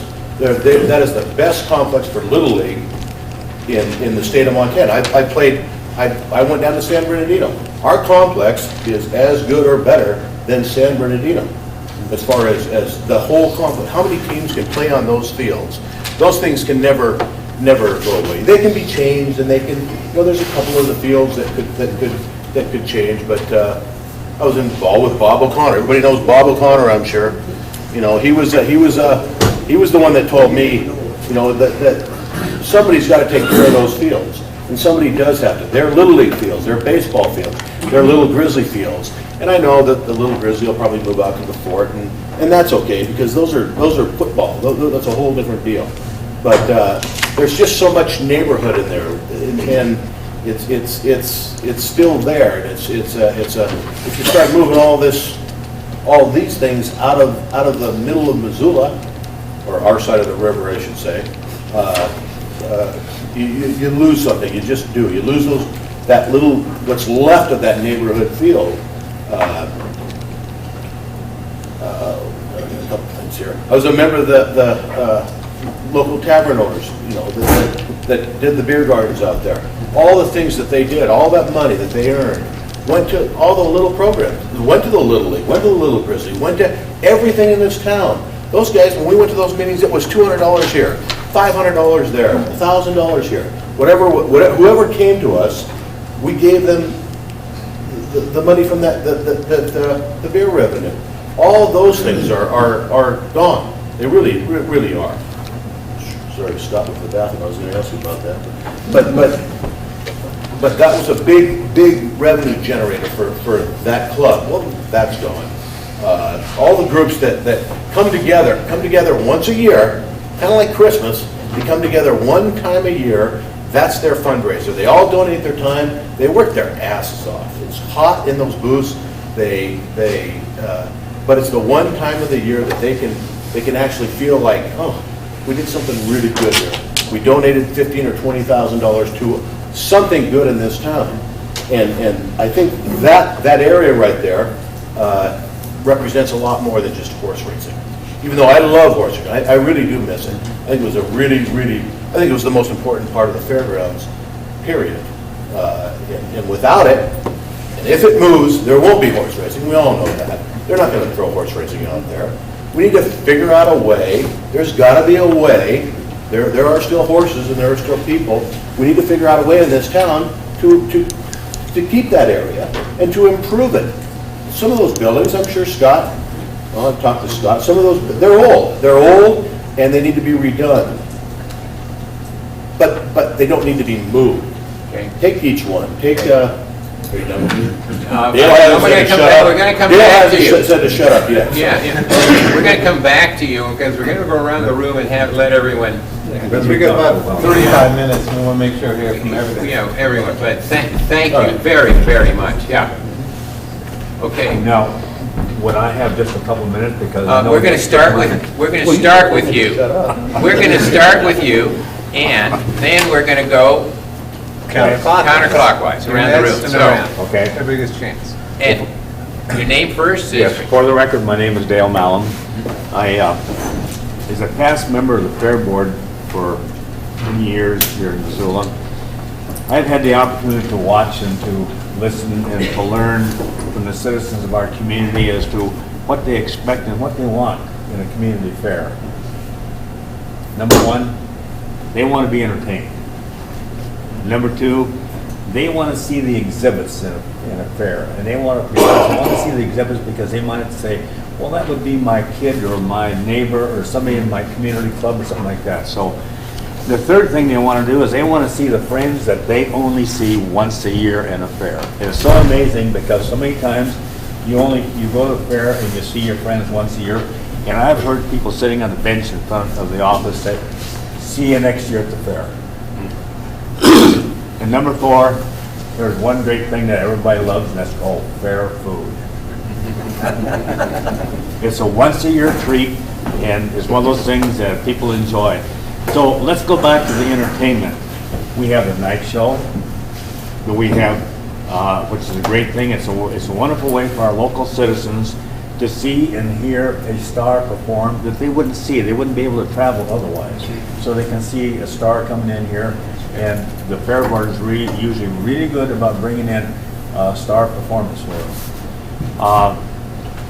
Now, they also have a rodeo, and a rodeo in our western area is a must for the many people who sincerely enjoy watching this Old West performance.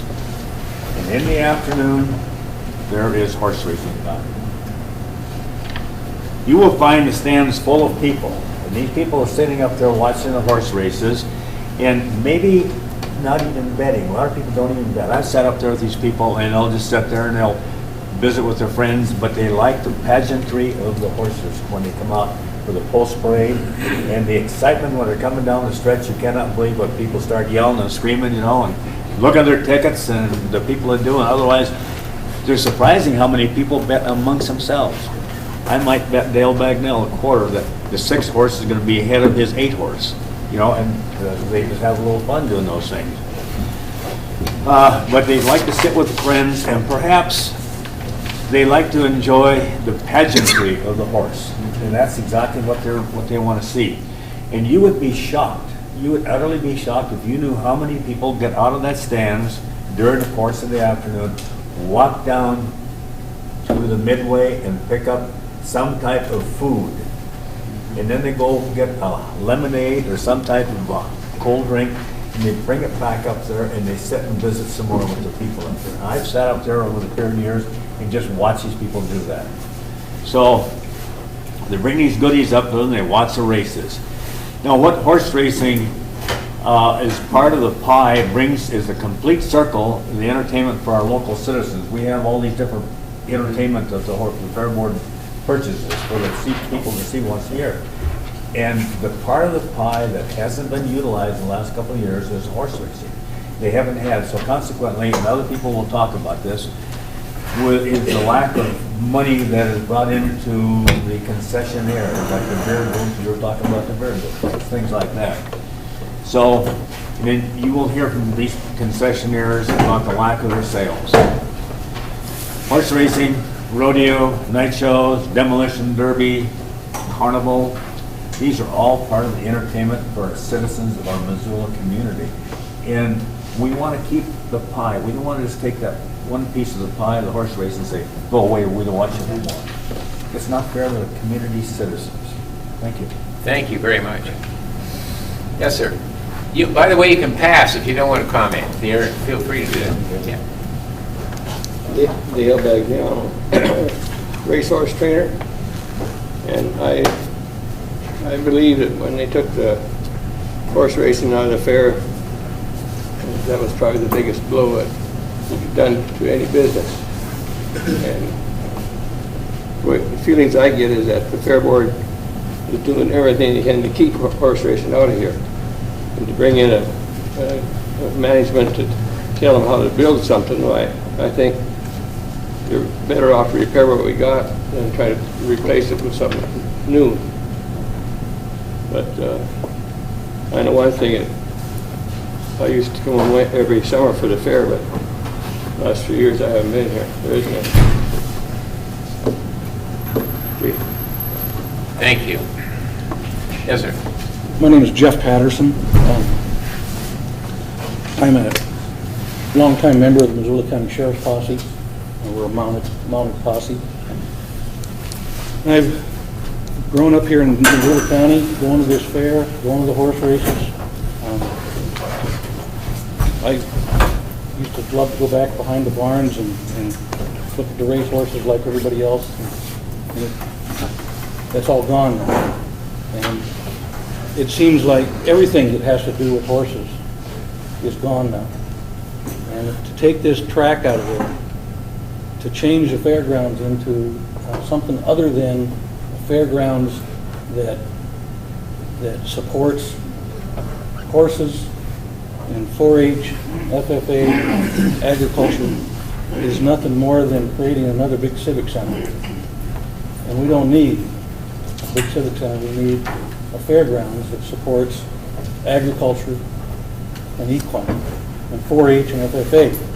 I don't know how many of you are into 4-H, but it's one of the best things that can ever happen to a kid is 4-H. My grandkids are all in 4-H. We spend our summers chasing 4-H. And unfortunately, I've seen this track and this fairgrounds degrade to a point that's embarrassing for 4-H and for equine activities. Past couple of summers, 4-H has done their 4-H shows, equine shows, a couple of weeks before the fair, out in an area that's dangerous. I'm also a private investigator and an equine expert on equine liabilities. And I got to tell you, it's just been by luck that somebody hasn't been hurt badly out here at this track because of it's in such disrepair. And you know, we have an asset here. This track is a huge asset to this community. And to not consider that in a plan is irresponsible.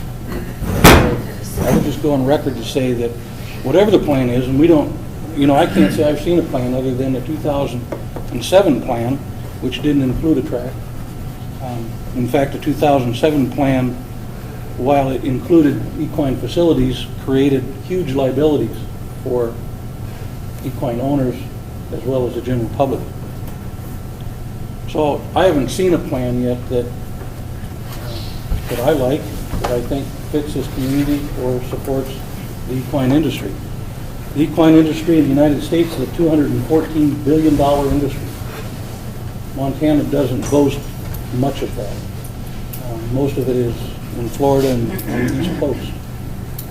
And for us to ignore the value of the equine industry by removing this track, again, is irresponsible as a community. Thank you very much. Appreciate it. Yes, sir. I'm Park Edwards, just a local owner trainer, but I'd like to see the main plan be for the 5 days of the fair and do the fair as an ag thing, what a fair is supposed to be. Racing, rodeo, 4-H. They can do their trade shows and their other stuff that they want to do at another time. But let the fair be what a fair is supposed to be. You go to Billings and those places and they're just turning into a trade show, and they can do that anytime. Thank you. End of the table. I agree with Bart wholeheartedly what he says. It needs to remain an agricultural fair.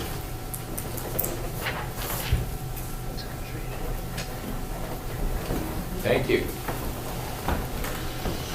I'm Val Crossland. I'm a former pari-mutuel teller, and I have been pari-mutuel teller for 32 years. I manage a simulcast over the Lucky Strike. And horse racing has been in my life for over 30 years. And I can't tell you the number of people that I talk to 5 days a week still that say, when is horse racing coming back? When is horse racing coming back? Because we will not step foot on the fairgrounds until that comes back. It has hurt local businesses, it hurt owners, it's hurt trainers, we've lost jockeys. And I think it's just, we have to get it back. It's part of the ambiance of the fair, just like everybody is in agreement. It's a focal point. It draws people together. It draws money to the community. It helps everybody. The last couple of years has been a real dismal fair report, down 27% since 2006. And that was the last year of live horse racing. Businesses have suffered. People have lost their jobs. It's only 5 days a week. But I lost 5 days a week. The gate people have lost 5 days a week. The groomers, everybody lost. Thank you. My name is Bruce Miklas. I'm the track announcer. I've also been involved with several ownership groups here, Limited. I also have a business that does a lot of business during Fair Week because of the people that come into the community. The fair used to be a 5-star event. Communities would have given just about anything to have what we had for the 10-day buzz of the week before the fair and the fair. Things have changed. I think that the nixing of horse racing has had a huge effect on that. We had a 5-star event, but we were holding it in a 1-star facility, and the liability issue is really where the focus of the beginnings of not having horse racing here began, by the liability that the jockeys had because the track was in disrepair. I can only hope that whatever facility we end up with, and I know that the timing is extremely poor right now, we can't even pass a bond issue for a 911 center. So who is going to want to throw money at a new fairgrounds? But if we are somehow able to pull off the financial end, that we get a commitment from our county commissioners and our county that they will take care of this facility. This facility has deteriorated.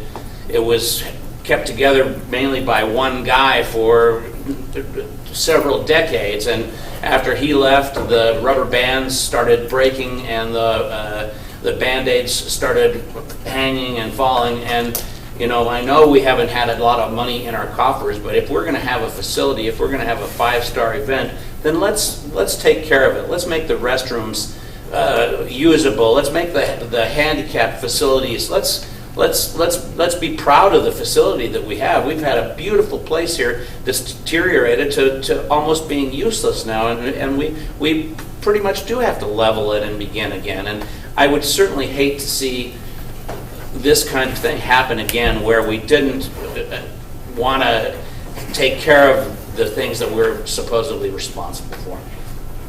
Thank you. Yes, well, I don't have too much more to say, but I'm an avid horse race fan. And I just don't think there's anything more beautiful than watching those horses romp down that stretch. And there's nothing that I can think of more challenging than to look over all of the facts and figures on those horses. And there's nothing more satisfying that when you do this, you pick the winner. And there's all kinds of people in our community that just live, eat, and breathe going out there and betting on the horse, cheering for their jockeys, having a beer or two, socializing. And I agree with Bruce that it's criminal the way that this grounds has been neglected. And if it's not criminal, it's a damn shame that it hasn't been better taken care of. And we wouldn't be in the position we're in right now, I don't believe, if it had been. Thank you very much. Yes, sir. Roger Freely. I'm with the Turf Club now, but I've trained horses here. And one point that people haven't talked about is our last year of racing, we went out to the community and ask for sponsors for the races. They kick in a little extra money to the purse, they get a picture, sometimes a coat. And we had every race, I believe there was 59 races. I think we had sponsors for every race but 3. And so the community does really support this. And other than that, I agree with everybody else. I think I saw Nick score that touchdown. I think that was in '76.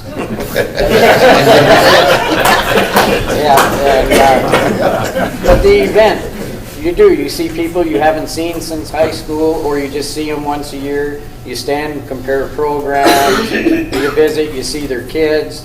You hear somebody scream when they show the $4,500 superfecta, and you look and it's some lady that just lives down the street that didn't even know what she was betting on or something. So it'd just be really a sad day to throw this all out.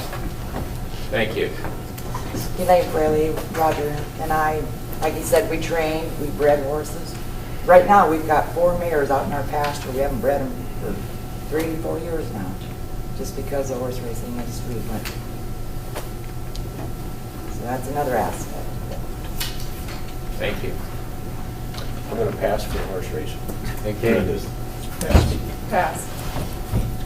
I just want to say that what we're hoping to get out of this process is a fair that can turn itself around and start putting money back into the facilities and fixing the track. And so if horse racing is going to be part of it, they got to be part of that solution as well. And so what I'm hoping we can all work together to come up with those types of solutions that can bring us back. Thank you. My name is Cliff Larson, and I agree largely with what everybody's been saying about the agricultural aspect of the fair. Horse racing is a pivotal piece, kind of a centerpiece in many respects. I grew up in Emmett, Idaho, a great little dirt track where they raised world-class quarter horses, and have fallen in love with thoroughbreds. Dale and I both raised thoroughbred horses and race them. Trying to get him to cooperate with me and race another one of my horses. Maybe he can co-sponsor with me. But we raise some nice animals around here, and we have no venue to race them. The entertainment value, what Dale was talking about, I think, is kind of front and center. There's an appeal about horse racing. There's a level of excitement. I heard several of you comment on that. When you see the horse prancing in the post parade, and you see them thundering down the straightaway, and you got $2 on one of those nags, it just, I don't know, $2 doesn't seem like that much money, but somehow it really enhances the particular value of that race. And so for that reason, and many others, I think horse racing should be considered. I don't want to be a fatalist, because I think, in the past couple of years, it's been concluded by some that horse racing is finished here. And my point is that there's a track. It's not being used. We have horses. We have lots of horse people. And we have horse lovers that like to go to the races.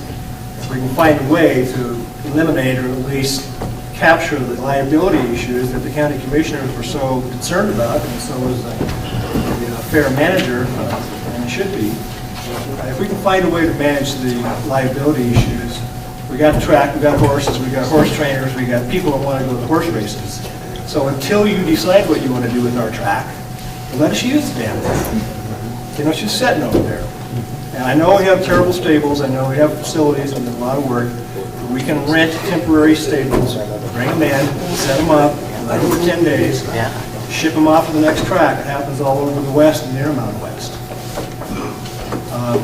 There's another aspect of this horse racing that I've seen as a trustee of the American Legion Post 27. We have a bingo booth. I know I'm getting to be an old guy now, I'm talking about bingo, but we raise a hell of a lot of money in the bingo booth. Or we did until the last 2 years. Over 60% of our revenue, and Mr. Booth can confirm this, is gone.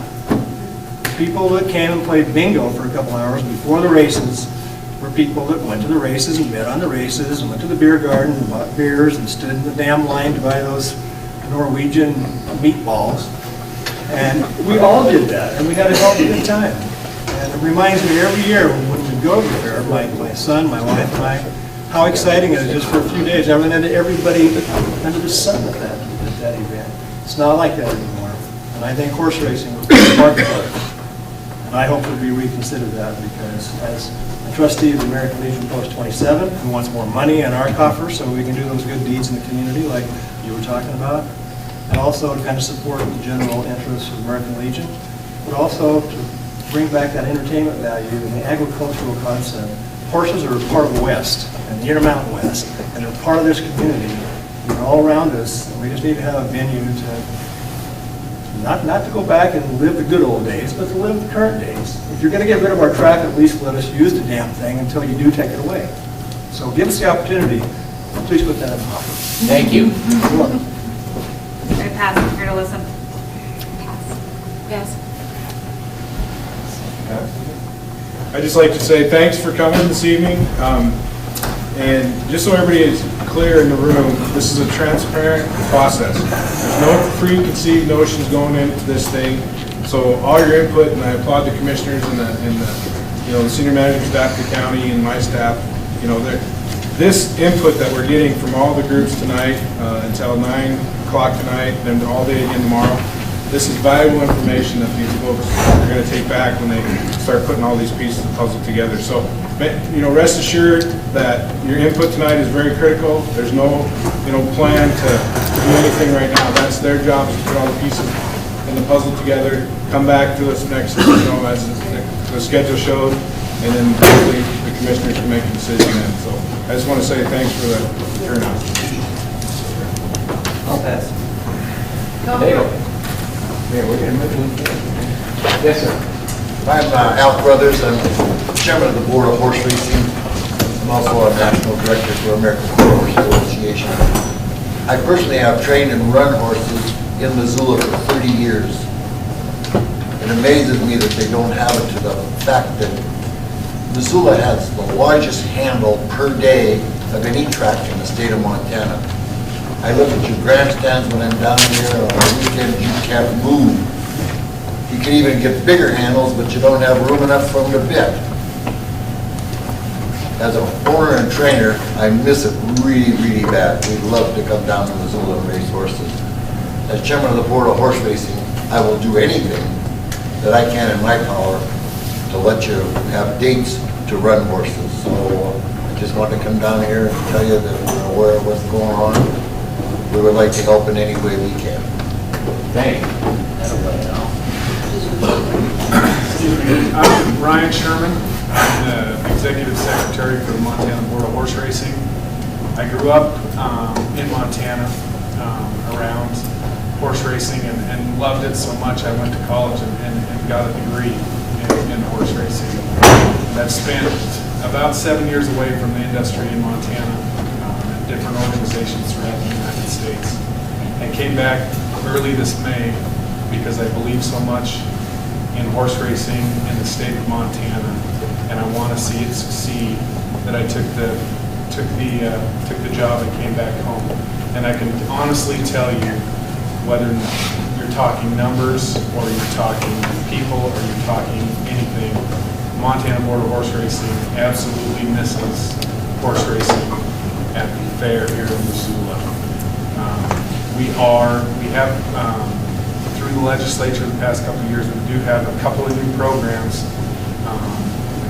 that will hopefully generate enough money for us to exceed any kind of purse levels, any kind of race dates that we've ever had in this state before.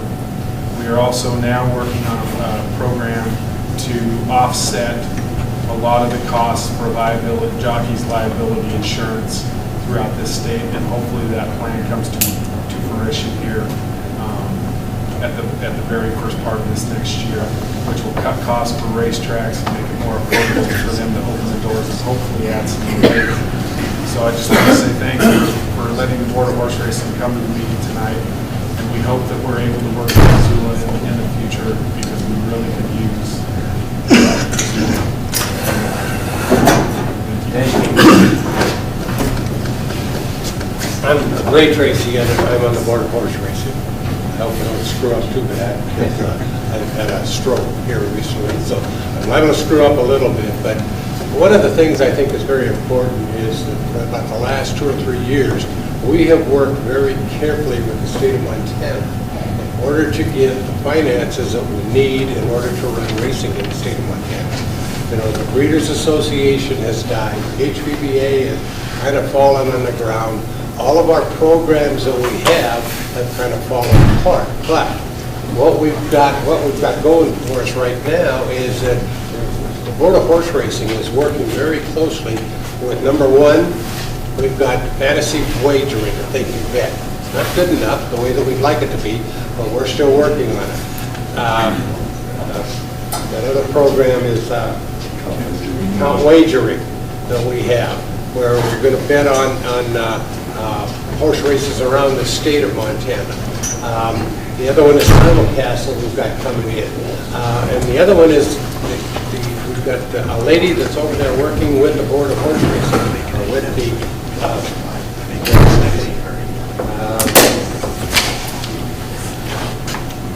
working with the, not the Board of Horse Racing, but the fantasy, or not the... Lottery? Well, we've got the lottery in there that's putting that program together, but she's working with the people for fantasy football. That's help. You're working for the governor's office. Governor's Draft Governor's Board? office and that program that we've got, insurance, the insurance company that we've got putting together in order to get the programs the way that we want to get it done. So all of these things have been done, and we're working very closely on it. I would like to stand up here and say, oh, we've got all of that stuff ready to go, but we're close. You know, we're right on the right step, and maybe within the next 2 or 3 years, we will have the money, we'll have the insurance. Now what we need is the track in order to run that thing. I thank you very much. Thank you. I'm Buck Smith, serves on the Fair Board. I think however your plan comes up, one of the things is it's going to need to be fiscally driven. It's going to need to be fiscally responsible before the citizens are going to buy into it. And we, as a Fair Board, we made horse racing stand alone, and we kept telling them they're losing $80,000 a year. But we didn't figure in a lot of things. But I will tell you that in the last 35 years that this old man here has been associated with the board, 33 of those 35 years, the fair made budget. The 2 years the fair has not made budget are the 2 years we haven't raced horses. So in order to continue to be fiscally driven, I think that horse racing is going to need to be an integral part of what you present to the public. Thank you. Okay, I haven't had a stroke, but I can screw up anyway. So I sat here and made a few notes, and he's a little off. It's a little over 40 years I was on the board. When I was a kid, my dad would come out here, take the week off. See, I'm going to take you down memory lane here for a minute. He'd sit in one place, and before the week was over, he saw everybody he knew. And he did it until he passed away. But the big thing is, we talk about horse racing, but we need to first preserve our history and our heritage, and I know that the county's heard this from us forever. Preserve our history and heritage. That's 4-H and FFA and apple pie and motherhood and all the rest of those things. But part of our heritage is also horse racing. Horse racing is the oldest form of legalized wagering in the state of Montana. And I made a few notes just sitting here. Can't read my own writing, and they won't run together with any fluidity, if that's a word. But Dale elaborated on it to me. The fair is an entertainment package. Not one thing that happened here could have stood on its own. And like Buck said, when they made racing stand on its own, and Barbara will argue with me, and I'll argue with her forever, but that's beside the point. We've done it many times. They claimed it lost $80,000. Well, it cost $80,000 to put it on. But the first year we didn't have it, the gate and concessions were down about 100. So to me, you could have run and at least broke even and satisfied everybody. And Barbara and I'll still argue about this, but she won't be able to do it now, probably, which is good. But I'd probably lose. But it's an entertainment package, and that helped make that all successful. So now, the last 2 years, and Scott's very good at cutting costs and saving money, and Nick knows it, and Dale knows it, we've been in business, you can save your way right out of business, and that's what's going to happen here if something does not happen, and you don't have some people involved in the fair with some risk mentality. You've got to take risks to do things. And if you sit there and cut this and cut that and cut that, pretty soon you've got nothing left to cut, and you're out of business. So we need to get involvement to find things that can be done, and there are new things with today's technology, and the fair has done that. Where's Scott Gill? I don't think, anyway, I don't pick on him, I love him.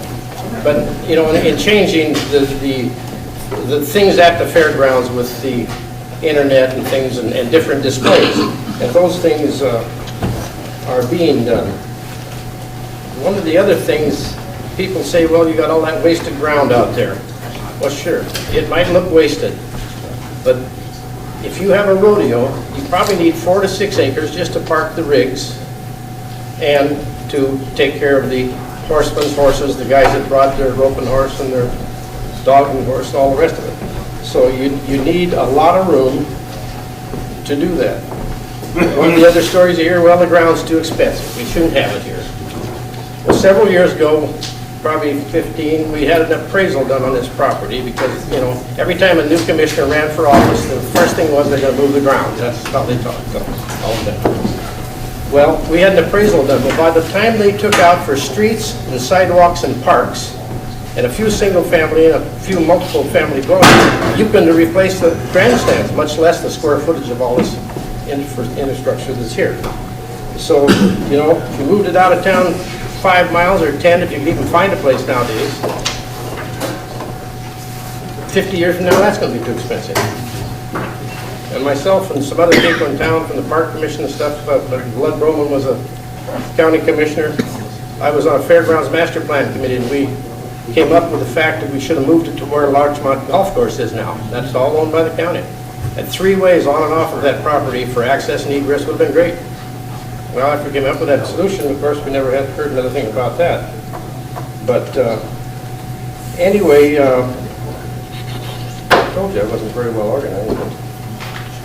But again, I guess I'll shut up maybe, but I think one thing's very obvious the last 2 years, and I think it is right.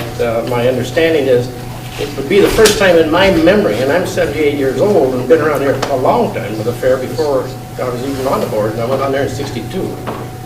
I think it's the first time this fair has not made its budget. So that tells you something right there. And what we need, and I think the county realizes they did some things and changed some people, but you need an advisory committee, if nothing else, made up of people with some business experience, some business sense, because this is, as I say, it's an entertainment package. It's a business. It's not a county agency where they say, here's your department head, you get $100,000, don't spend any more than that. They give them the money. See, I'm getting rolling now. No, you can shut me down anytime. The last, in '76, Scott, I think our budget was just under $1 million a year to run this place. I think, Barbara, we got from the county maybe $55,000. We had to generate the rest of it. You talk about the buildings, that's why they're in repair they are. We had to put $200,000, $300,000 borrowed money from the state for this water system they had to put in for that, so that flow of business. And those things were all paid for out of having a fairgrounds, the community involvement at the fairgrounds. We were giving the people what they wanted and they loved. It's not too late to continue to do that. But I just want to sit down. Is that all right, Bob? Thank you very much.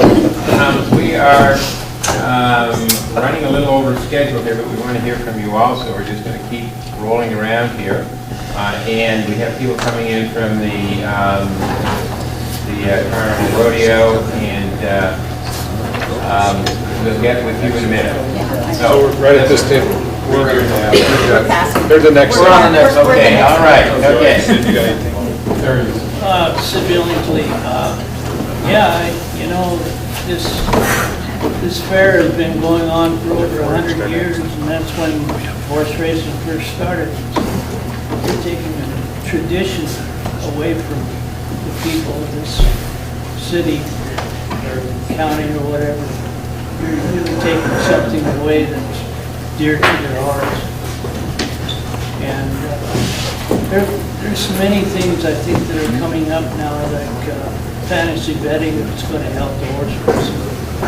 You just give them a chance, it's going to It's just like these racing up in Canada, they have the betting from that's what they pay all their expenses with, is gambling there. And I think it can, this fantasy betting is going to come in and really help and take a big burden off the fair board, all the fairs. And I think it's going to help out a lot. But it's something that has been taken away from us. It's dear to our heart. We've had this all our life here. Look forward to it. And, we don't want it. That's all I got to say. Thank you very much. Joy, did you have I'd like to add again, and I'll keep it brief. The trouble began several years ago when the jockey's insurance came up. And that was a rule from the county commissioner's office because there was an insurance package sponsored and brought out by a company in Texas. Miles City, Great Falls, and Billings jumped right on it and they could afford it. Like the handle was mentioned, Missoula is the highest. Our handle is higher than those 3 tracks. Now, with the fantasy football that's come up, and that's the governor's okay because he appointed Dale Malum as the chairperson of the governor's task force. An estimated $1,900,000 they say is going to be played by the end of the football season.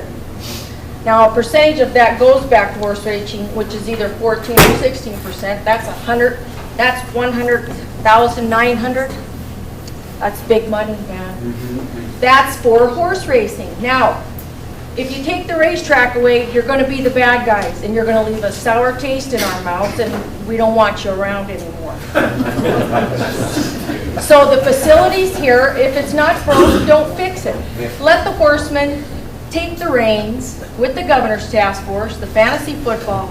Maybe a private organization can step in, rent the facilities from the county fairgrounds. The county's not held liable for anything.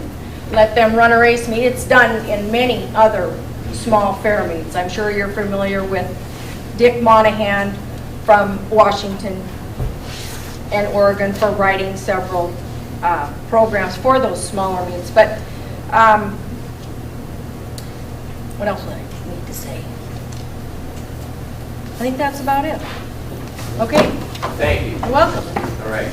Anyone else? Who are we missing? Got one more. All right, you get I can end it? The rest are 4-H, Nick's the last one. We heard that from everyone else? Yeah, the rest are for the next hour. Yeah, next hour. Okay. Real quick, is it Mr. Larson? Senator Larson. Senator. I kind of, as you were talking to these 3 gentlemen here, it was kind of like it's their land and their decision and and I kind of got that out of you too. Absolutely. Don't leave this, it isn't theirs, it's ours.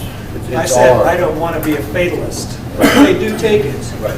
And it isn't It's fair. it's ours. Yeah, I And I've understand. been involved in a couple civic projects in the last couple of years that have really been hard. I mean, I've really learned a lot about people and it seems like the people that speak the loudest, not speak the loudest are the ones that get from people like you guys, the town, but people like them, they're the ones that come out in force and say, we either like this or we don't like this. Might be the 30 people that yell the loudest, they're the ones that, against 1,000 people, that it's going to do the most good for.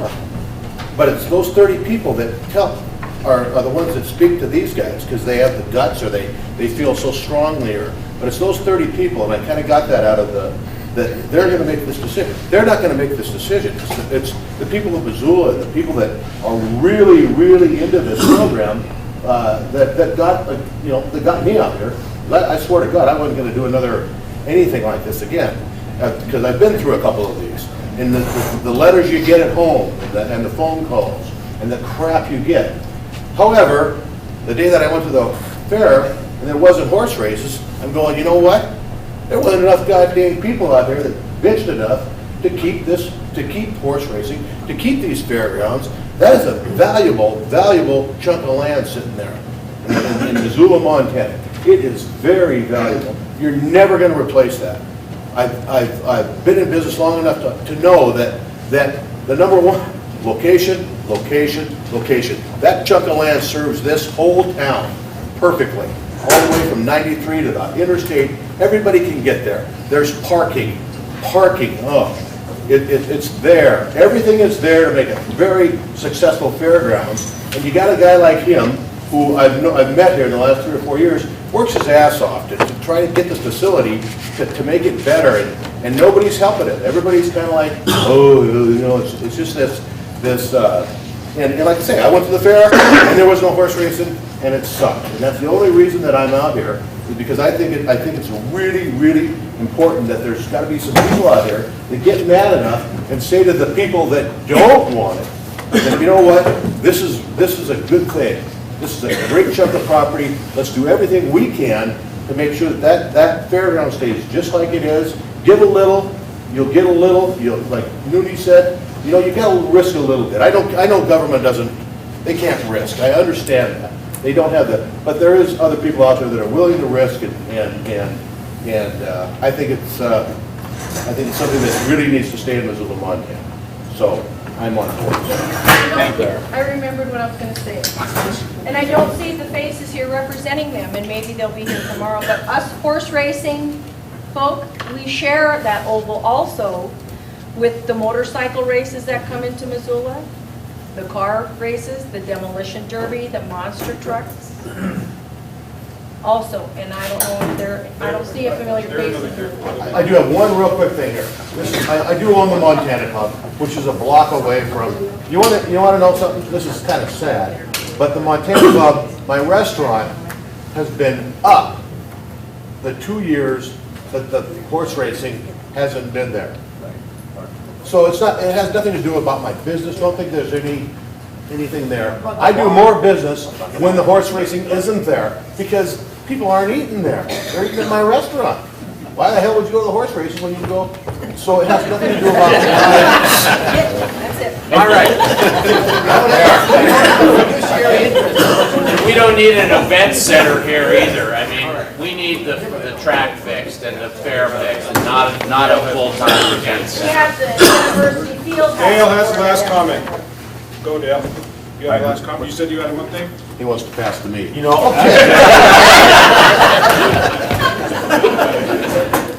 have a little problem, George. I've known this fellow since he's a little kid like this. He played with my kids. I didn't realize what an extemporary speaker he was. I think with that, we can close this meeting. I want to thank you all for coming out. You've given us all sorts of great information, and we will include that in the alternatives and in the deliberations, and get back to you with some alternatives in some months, in a few months. And again, thank you very, very much for coming on out and giving us your time this evening. We really appreciate it. Thank you.